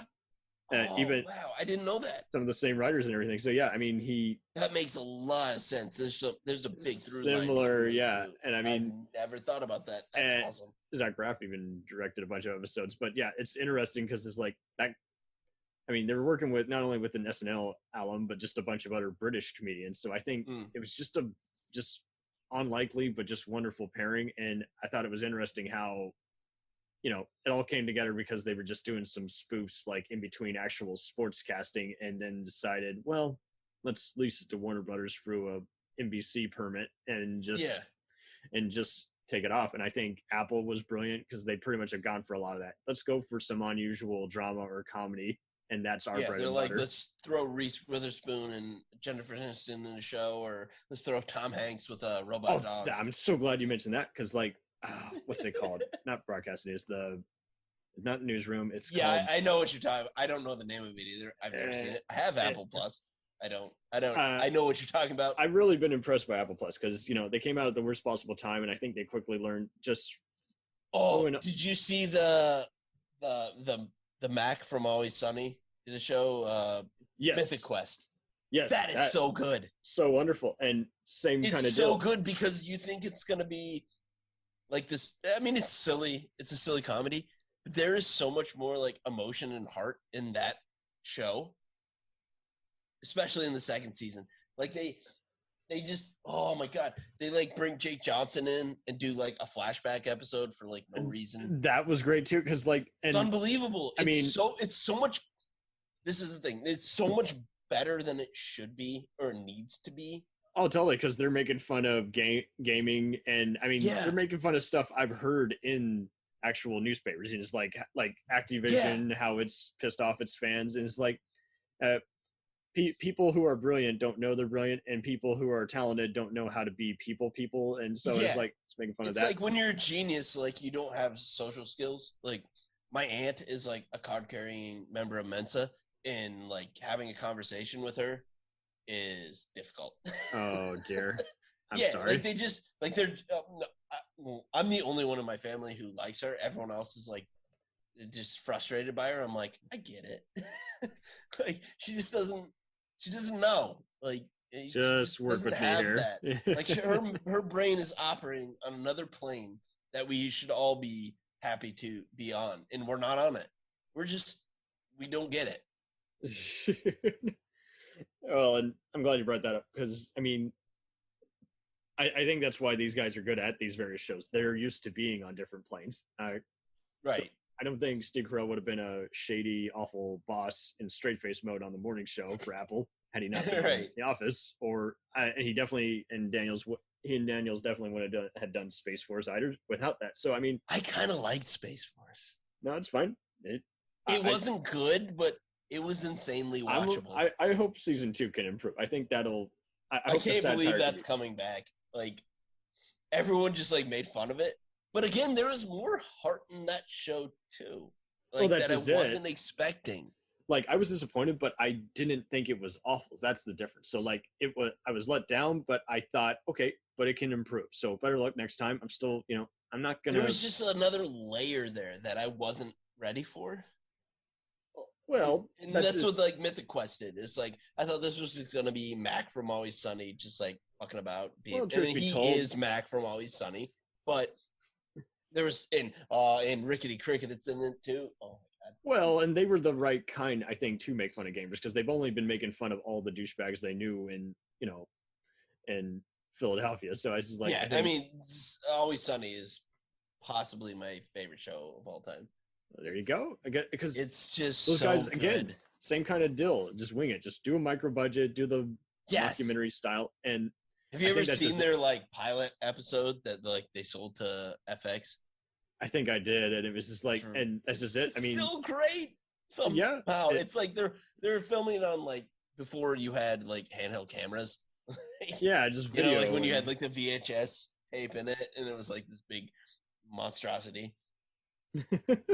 well, that's just it. I mean, go small budget, and then you get the big budget. It's just like Yeah, do whatever investment you're gonna make, and it's like they instead of most people spend it all on the tech, and Yeah.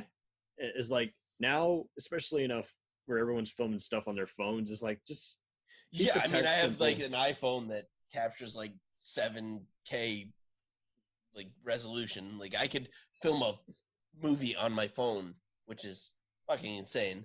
Totally, you could film it on your computer, and it's like if Yeah. the content's there, And you have someone's gonna the software too. Like I got like Adobe Audition. Like I can cut something up.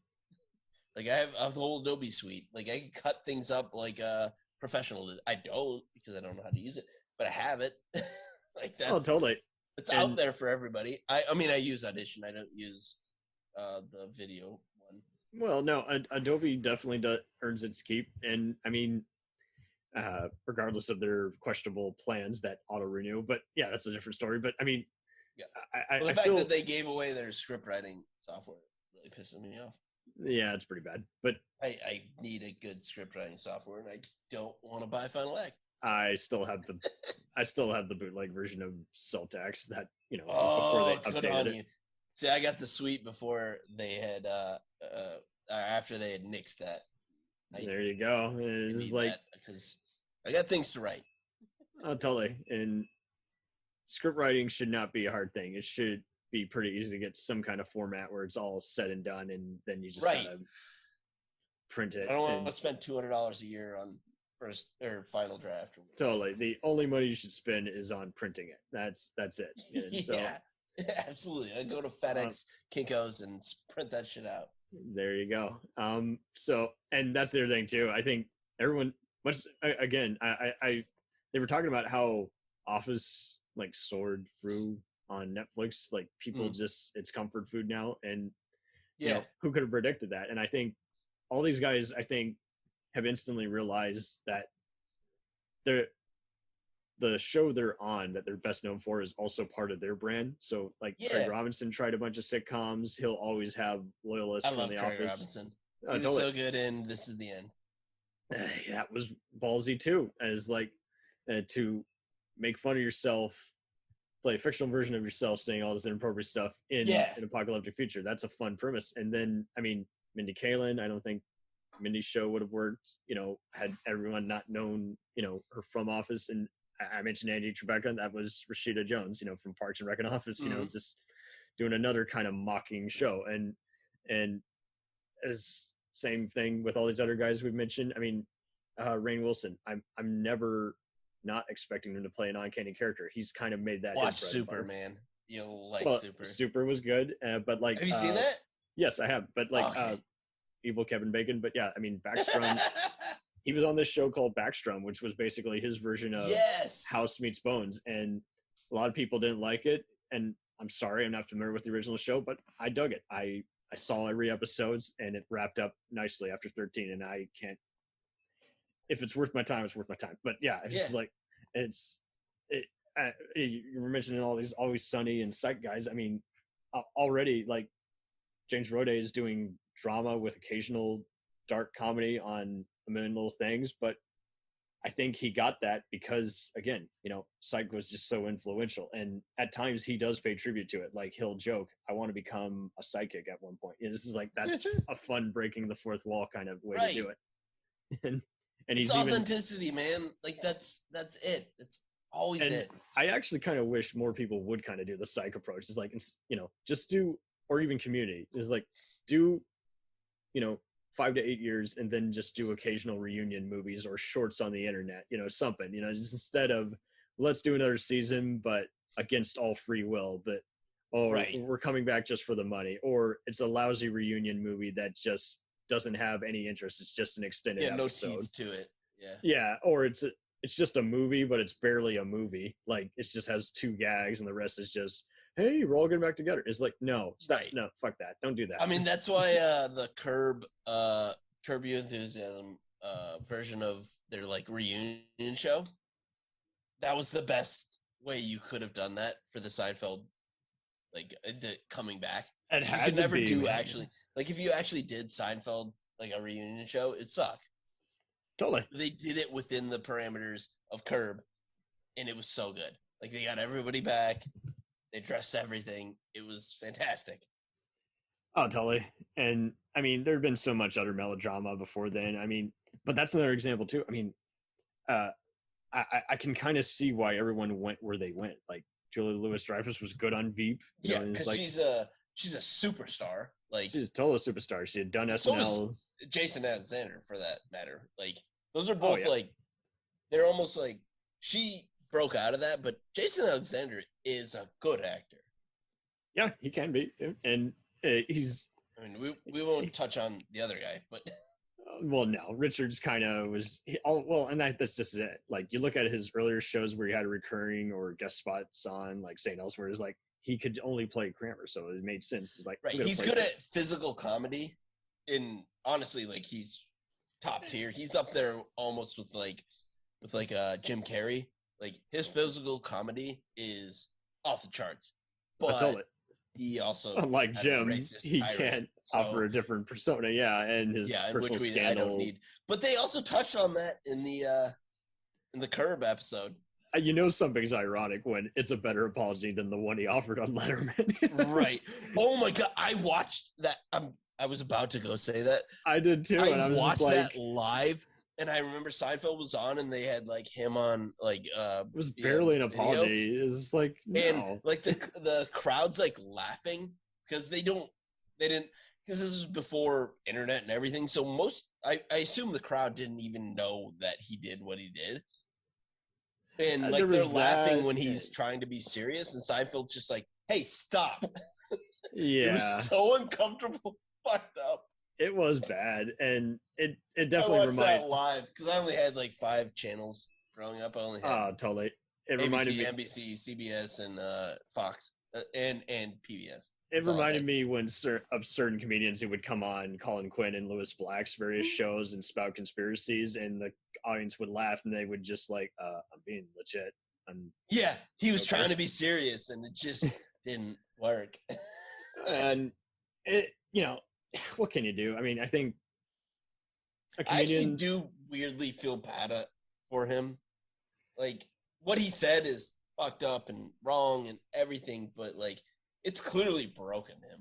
Like if you've seen the comedians in Cars Getting Coffee, I episode remember with him, that, yeah, and like it he's just- clearly a broken man. Like Well, and I think this is it. I think also stardom eats you up, and I mean, I think that's why Jerry got out of it. Is like, okay, I'm not an actor. I can only play myself. I'm a comedian. Yeah. So I think, yeah, mean, he also that's has how- like $1 billion.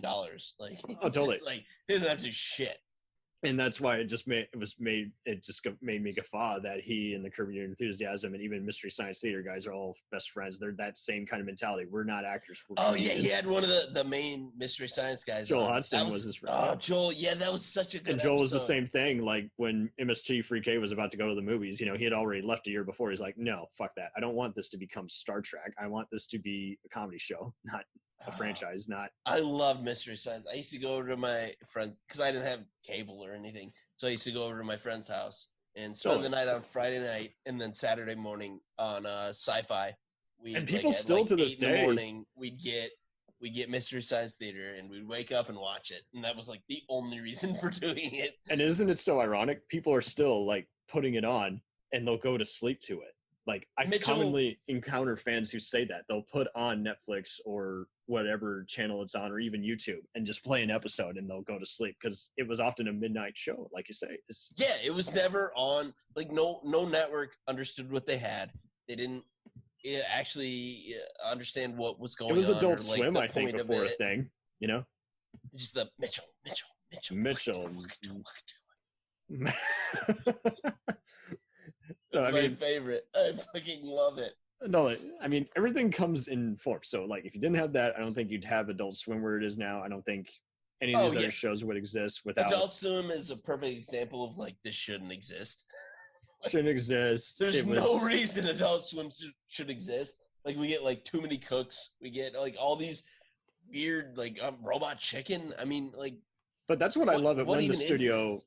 finally acknowledges it. Like when they finally decide, okay, we've seen the numbers, and regardless of Right. who was in control of the content at that time, we're going to acknowledge it. So I am glad that, I was guffawing when everyone was getting their streaming platforms, but I have been actually impressed with what stuff they've gotten out of the vault and acknowledged. It's like, okay, we did see the numbers, and regardless of how it performed or where it went in terms of quality, people do want to actually binge watch it now since no one's buying Yeah. DVDs anymore. So I mean, Yeah.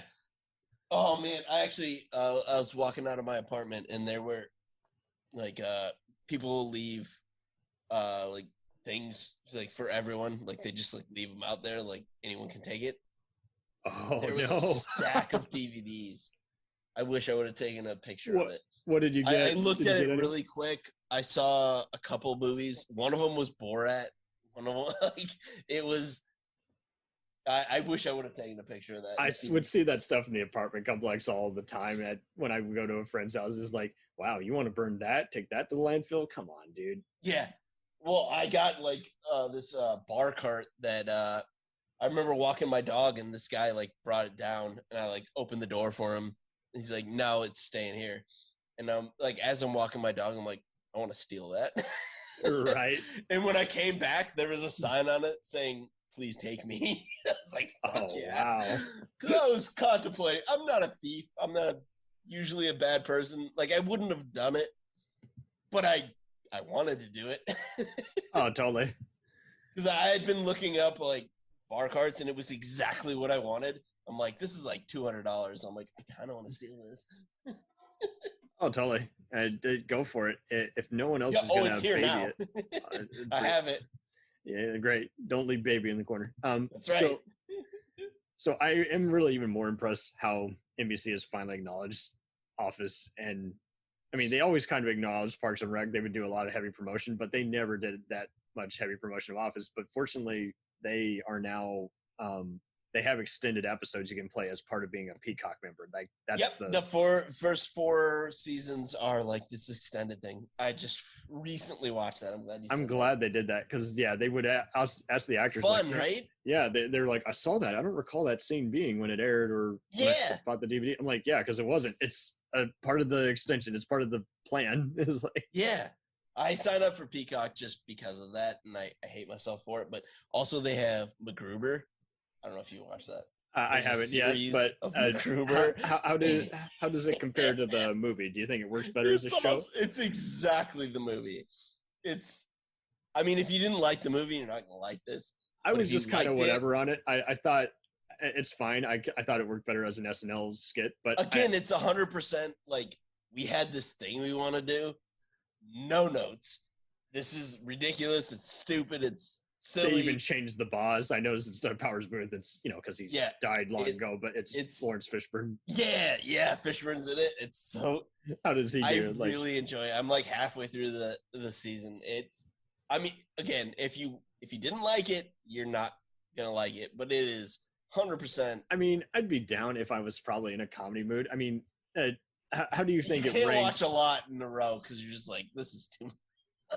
Oh, okay, so just on sparse occasion, just put it on. Yeah, like in an Adult Swim way. certain things you can binge. This I wouldn't recommend a binge. Like I watched 4 and I'm like, okay, I gotta stop. It's just too much. Oh, But that's it's great. good. I liked it. Okay, no, good. I will definitely check it out because I mean, don't get me wrong. I mean, I saw some people hating it just because they didn't like that they were making fun of MacGyver. I'm like, oh my god, you gotta Fuck be. MacGyver. Who gives a shit about MacGyver? Well, I got like MacGyver MacGyver, but I stands can on the laugh internet? at it because I mean, that's Who the other thing. cares? Well, that's the other thing too. I mean, Who gives a fuck about MacGyver? I liked it, but I can laugh But yeah, at every like kind of show. they're sullying the MacGyver lore. Like, who cares? I mean, it was a show you either liked or you didn't like, or you liked because it was like trashy or so bad it's good. So I mean, it's like that's the other thing too. Like everything varies in quality or can be accepted in a different manner. Like there's people who like some of these violent sci-fi or horror movies just because of the violence, you know, and not necessarily because of the content. So it's like, yeah, I mean, or substance is like everything can be channeled a different way. And I mean, that was just I don't want to say it's a lowbrow show, but it was kind of a silly, campy show. So why wouldn't I mean, you it's make in the fun of it? vein of like an airplane or Naked Gun. Like, it's just absurd to be absurd. Like, Oh, totally. And I mean, silly. Oh, that's just it too. I mean, Airplane, literally, they didn't change anything. They just took scripts from bad disaster movies. And Yeah, I mean, the Zucker brothers, like, they're just like, we're making a parody. We're being silly. Like, so what like we're doing. this basically sums up what we've been talking about the whole 2 hours. Is like this, the shit writes itself. It really all writes itself. Yeah. Yeah, I'm glad you said that. I mean, to take it to a through line and bring us back, because I don't know how long we've been talking, but I feel No, like it's no, been a it was while. good because it really all does go together in that we're talking about comedians who just they go for it. And I mean, Will Forte is just one of those guys. I mean, he's worked with He's all so sorts good. of comedians. He's so good, man. Kristen Wiig, same deal. I mean, they're all fearless, and I admire them all for it. Like Yeah, and they all are here. They're taking shots. like, I like. Can you think of any other comedian who would have like besides Bill Hader, who would have wanted to do something Holy edgy fuck! like I was just Barry? about to say Bill Hader. Yeah, it was like, Have you seen Barry? yeah, that's a great example. It's like Barry might be the greatest show of all time. I just rewatched it. It's fucking perfect. but it's oh, perfect. totally. And Kevin Hart did a very serious crime thriller, True Story, kind of similar. Again, you throw a comedian, a talented comedic actor, into a dramatic role, and they're gonna kill it. Well, and Like, if I was making a movie, if I had a movie script, I'd be like, give me Jason Mantzoukas, give me some sort of Bill Hader, give me one of those guys, because even if it was like a stressful, like emotional thing, they're gonna kill it. They just and are. Mantzoukas will kill it because also like you don't know what to expect. Yes, He's and I done love a different that. persona and everything. He'll Yeah, read totally. your lines the first time, and then the next he'll give his own thing, and yeah, his is gonna be better than anything I could write. Aisha Tyler, you don't know if she's going to be serious like on Criminal I Minds love her or too. funny like on Archer or Who's Line. So yeah, it's the same kind of deal. Oh, Archer! Oh my god. There you go. And I mean, Sudeikis apparently came out with some serious movies, and it's like he can do anything at this point. And Lasso is just his foot in the door for even bigger sake. So it's like, yeah, I mean, and both Barry and True Story. When I saw them, I got reminded of other kind of similar movies like Very Bad Things and everything, but never once did I say, yeah, you ripped off Tarantino who rips off other things. You know, I never thought you borrowed heavily. You know, it's like No, it's Barry was its own thing. its And own special oyster. It's Yeah. so perfect because it's funny, but it's also so fucked up. Oh, totally. And I got offended when, well, I don't want to say offended because it sounds like I'm all reacting. I just like, basically, like, one person was acting like, oh, it's so similar to Sopranos. I'm like, no, just because it's on HBO doesn't mean it's Not just at like all. Sopranos. It's It's a got some wild shocking deaths, comparison. but it That involves crime person's elements. just Yeah. that person's just wrong. Not everything has to be compared to something else. No, it's its very own thing. Like there's nothing I would compare that to because it's its very own thing. Now, in some ways, yes, in stage of development, there will be a movie or show is like we want Well, something every from this story's genre been on here. told. Every single story that can be told has been told. So in some whether way, it yeah. influenced it or not, like, yeah, you can draw a comparison between this, that, or whatever. Like we've told every story that can be told. We have. And that's Totally. not a new thing. That's happened for hundreds of years because people have been telling stories for 1,000. Literally all you have to 1,000 change years. is maybe one aspect, like someone Yeah. No. It's what is your unique take on it? What are you trying to say? And like, what's unique about it? And yeah, there's nothing else like that. Plus NoHo Hank. I love NoHo Hank. He's my favorite TV show character of all time. NoHo Hank is just well he's said. the best. He's just such a delightful dude, but a horrible person. That's amazing. Oh man. Can you think of any other show where that character would have existed? No, I can't, because that's like, again, it's completely unique for what the story they're telling. Like, that does not work. He's ridiculous and silly and over the top, but it works perfectly in what they are trying to do. That couldn't work anywhere else. Totally. And I do like how I mean, some characters or actors basically they get a character or a show because like another iconic role they did. Like, right. Yeah, you get like typecast, like you're the villain, like, so I'm gonna play the and villain. so again. I mean, it's just cool to just see them as like, hey, we'll let you do whatever the hell you want. Yes. Like, Oh, he was definitely like let off the reins. Like, he did his own thing. and the it was loyal perfect. fans know you're endlessly talented versus the ones who just casually know you or saw you or just recognize you just from that one Right. character It's like, role. oh, that's a name. I get it. Like, And okay. so there will always be that. But yeah, the ones who just absolutely admire you and just say, hey, I'm open to seeing what you can do versus is like so as hopefully we've illustrated, on all these shows, is like we're used to seeing all these guys be all these outlandish characters, and it's like, yeah, they're set for life. They're gonna play other wacky instances. Yeah, as they should. I mean, Bill Hader, man, like, I always knew he was obviously funny and incredibly hilarious. His dramatic bits in that show, holy shit, like, that, like, did a thing to my soul. Like, watching him in a positive way. Like, totally. he made me feel things that I wasn't comfortable feeling, which is a testament to what he was doing. 1,000%. I saw him and Kristen Wiig in the Skeleton Twins, and even just brief comedic roles in something like Tropic Thunder, and I was like, okay, so I can see. Oh, Tropic Thunder! There you go. That would have The been fact a that great could Adult not Swim show. exist now is fascinating to me. Oh, totally. It's just too close to I mean, home, it's- making fun of Hollywood, and yeah. Right, but that again goes to like people not understanding, like what Robert Downey Jr. did. Oh there. yeah, just like Verhoeven. Like, it wasn't. Yes, it's just like that's why Verhoeven is back in Europe, only making like lesbian nun movies now, because he's like, fuck Hollywood, I can't do this. Totally. Pretty soon, I'm sure. I mean, I like how Vince Stiller's even got even more dramatic. He's just like, I pretty much have told all the kinds of gags I want to tell, so now I want to be a dramatic guy. And Yeah, it's like I've taken this comedy thing. Escape at as far as it can Donadora, go. I think I'm he would hilarious. I'm the funniest man on the planet. So let's stretch these muscles. I I think mean, I he don't would, like Jim Carrey, but because I think he's a bad person. But he I mean, he's great in dramatic roles. Yeah, his whole deal with a friend dying was questionable, and Yes, because being he anti-vaxxing. Okay, I wasn't gonna say it, but you got it. So him being like hooking up with a woman and being like, hey, the herpes I gave you, I didn't give you, and then she killed herself. Fuck that guy. Fuck that Yeah, guy. I was Fuck Jim unsure of Carrey. that. So. Sorry, that's a thing. That's a thing. No, it's fine. Not trying to get I political. wasn't specific on it. I didn't know No, the whole details. I just knew There's text messages that are out there of him being like, nah, I didn't give you that. And then she killed herself. He gave her herpes. All right. Not cool. Fuck Jim Carrey. I'll go on record. Fuck Jim Carrey. But he's a good actor.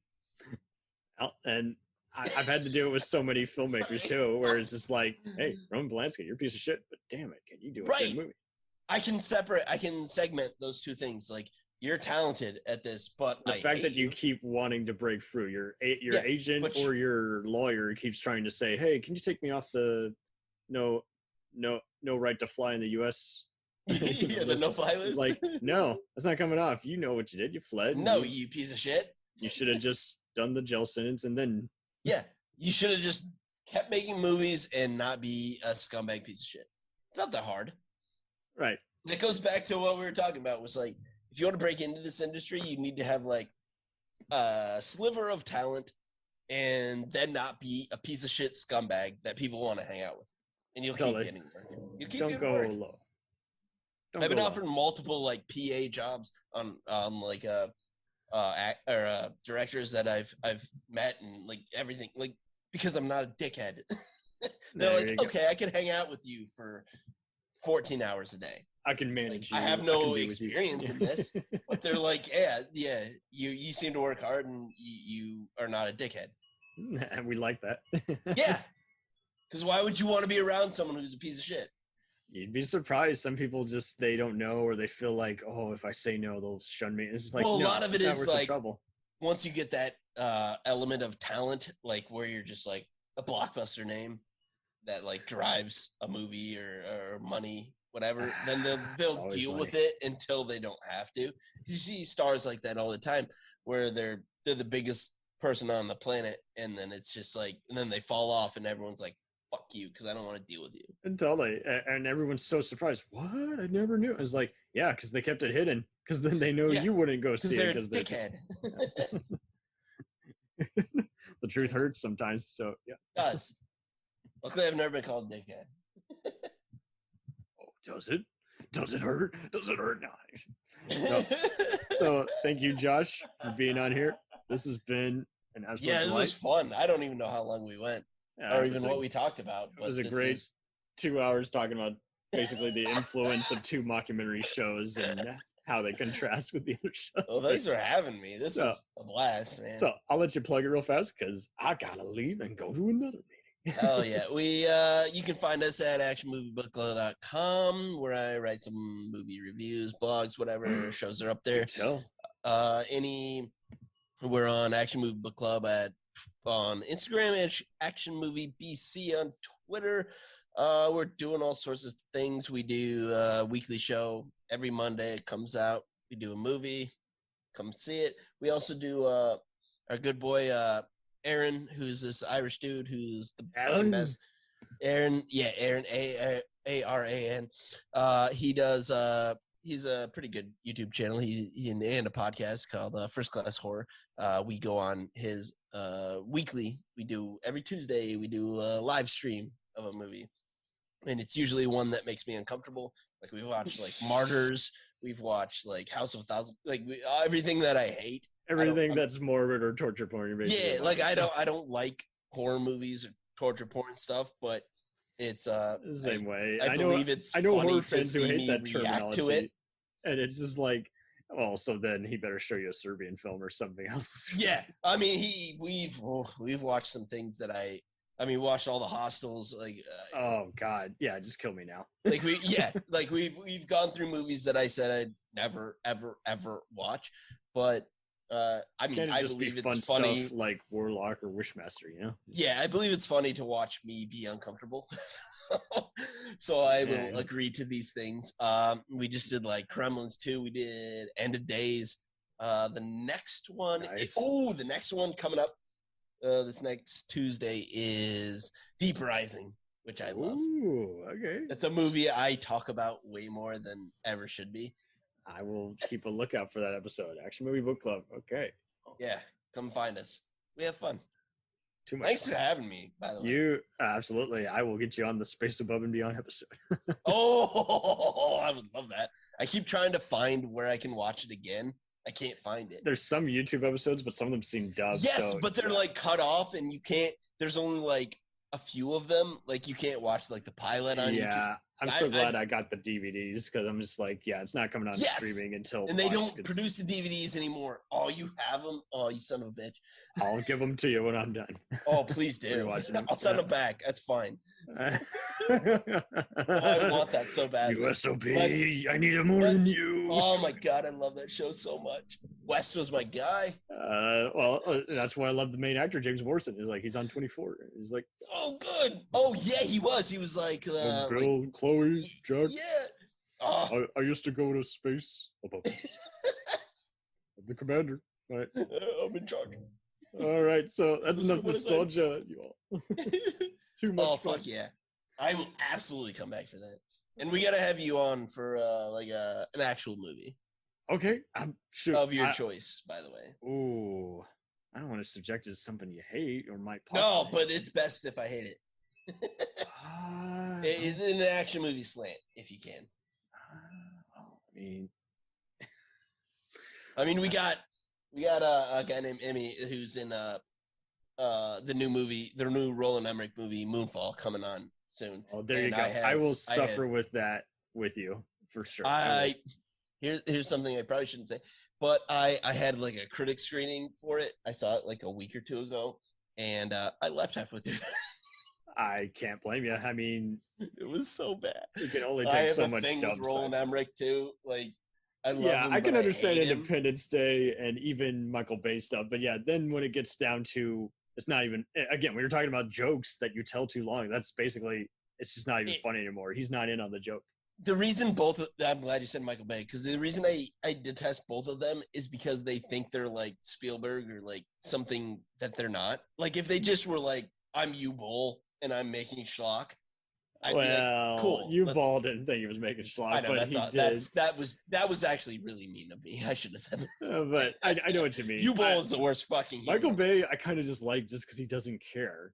So yeah, and then look, as a result, well, he does care. That's the thing. Like they think he cares, like, but also auteurs and these filmmakers. Now he's getting talented. gritty. It's like no, you make schlock. It's fine. Just own it. Although we see that with even the schlock guys, like even Jim Wynorski and Fred Olen Ray, like they seem to have bipolar where they're like, oh, don't call it that, or oh, you like that? I think it sucks. It's like, what are you doing? Just own your schlock, man. Own your shit. It's like, own it. Like, I mean, at least Michael Roger Bay Corman puts music in. Like he's just like, please feel this emotion. Please feel it. I need you to feel this. It's just, it's okay, over I the gotta top. stop, or I'm gonna talk forever. I warned you. You did, but I loved it. I did not heed the warning, and now you got and here we are. Here we are. Thank you, brother. This is too much fun. Is fun. I'll send you some movies and whatever one you want to pick. Fuck yeah, whatever you want, we'll do it. Other than RoboCop, because you're not Nancy Allen. I like you, but you're not Nancy Allen. Oh dear.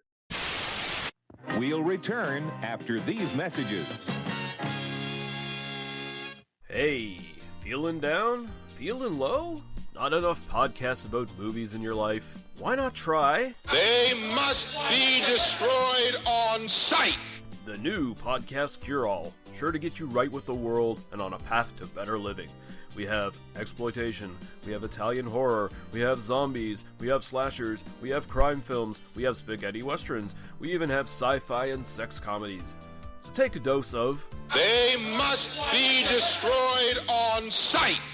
as needed, and let the hosts, Lee Russell, Daniel Harper, Paul Romali, and the odd guest host cure what ails you.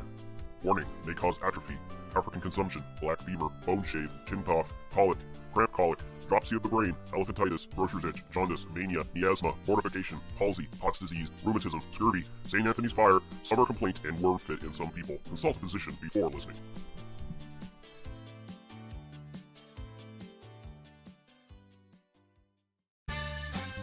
Did you ever see a film at such a young age it left you traumatized with cinematic wounds?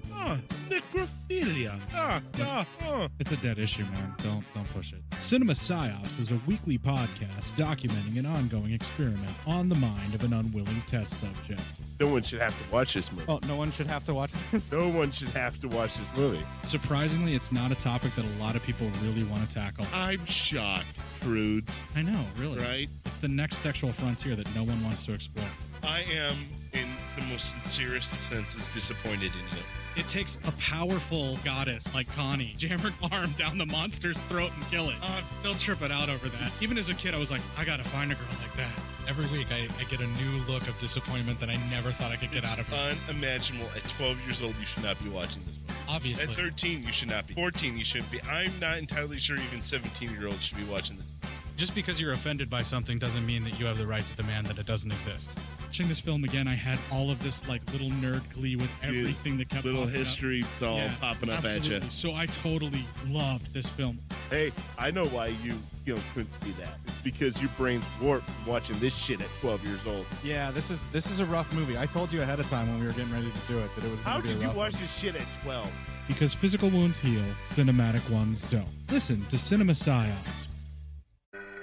Hey everybody, I'm Corey. And I'm Zach, and we're the hosts of Podcasting After Dark, a cast dedicated to late-night horror and sci-fi of the 80s and 90s, often found on HBO and Cinemax. You know, the movies your parents didn't want you watching as a kid. You can find us every other week on Apple Podcasts, Spotify, Podbean, and Stitcher.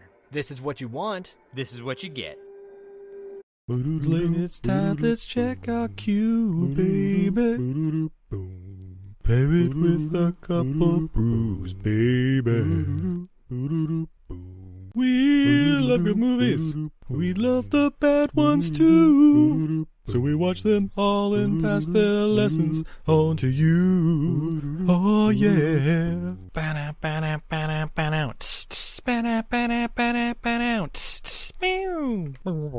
Everything I learned from movies helps to make life a little bit groovy. With a one-liner plot holes and gratuitous movies. It's time to get busy with your friend Steve and Izzy at eilfm.podbean.com. We now continue with our program.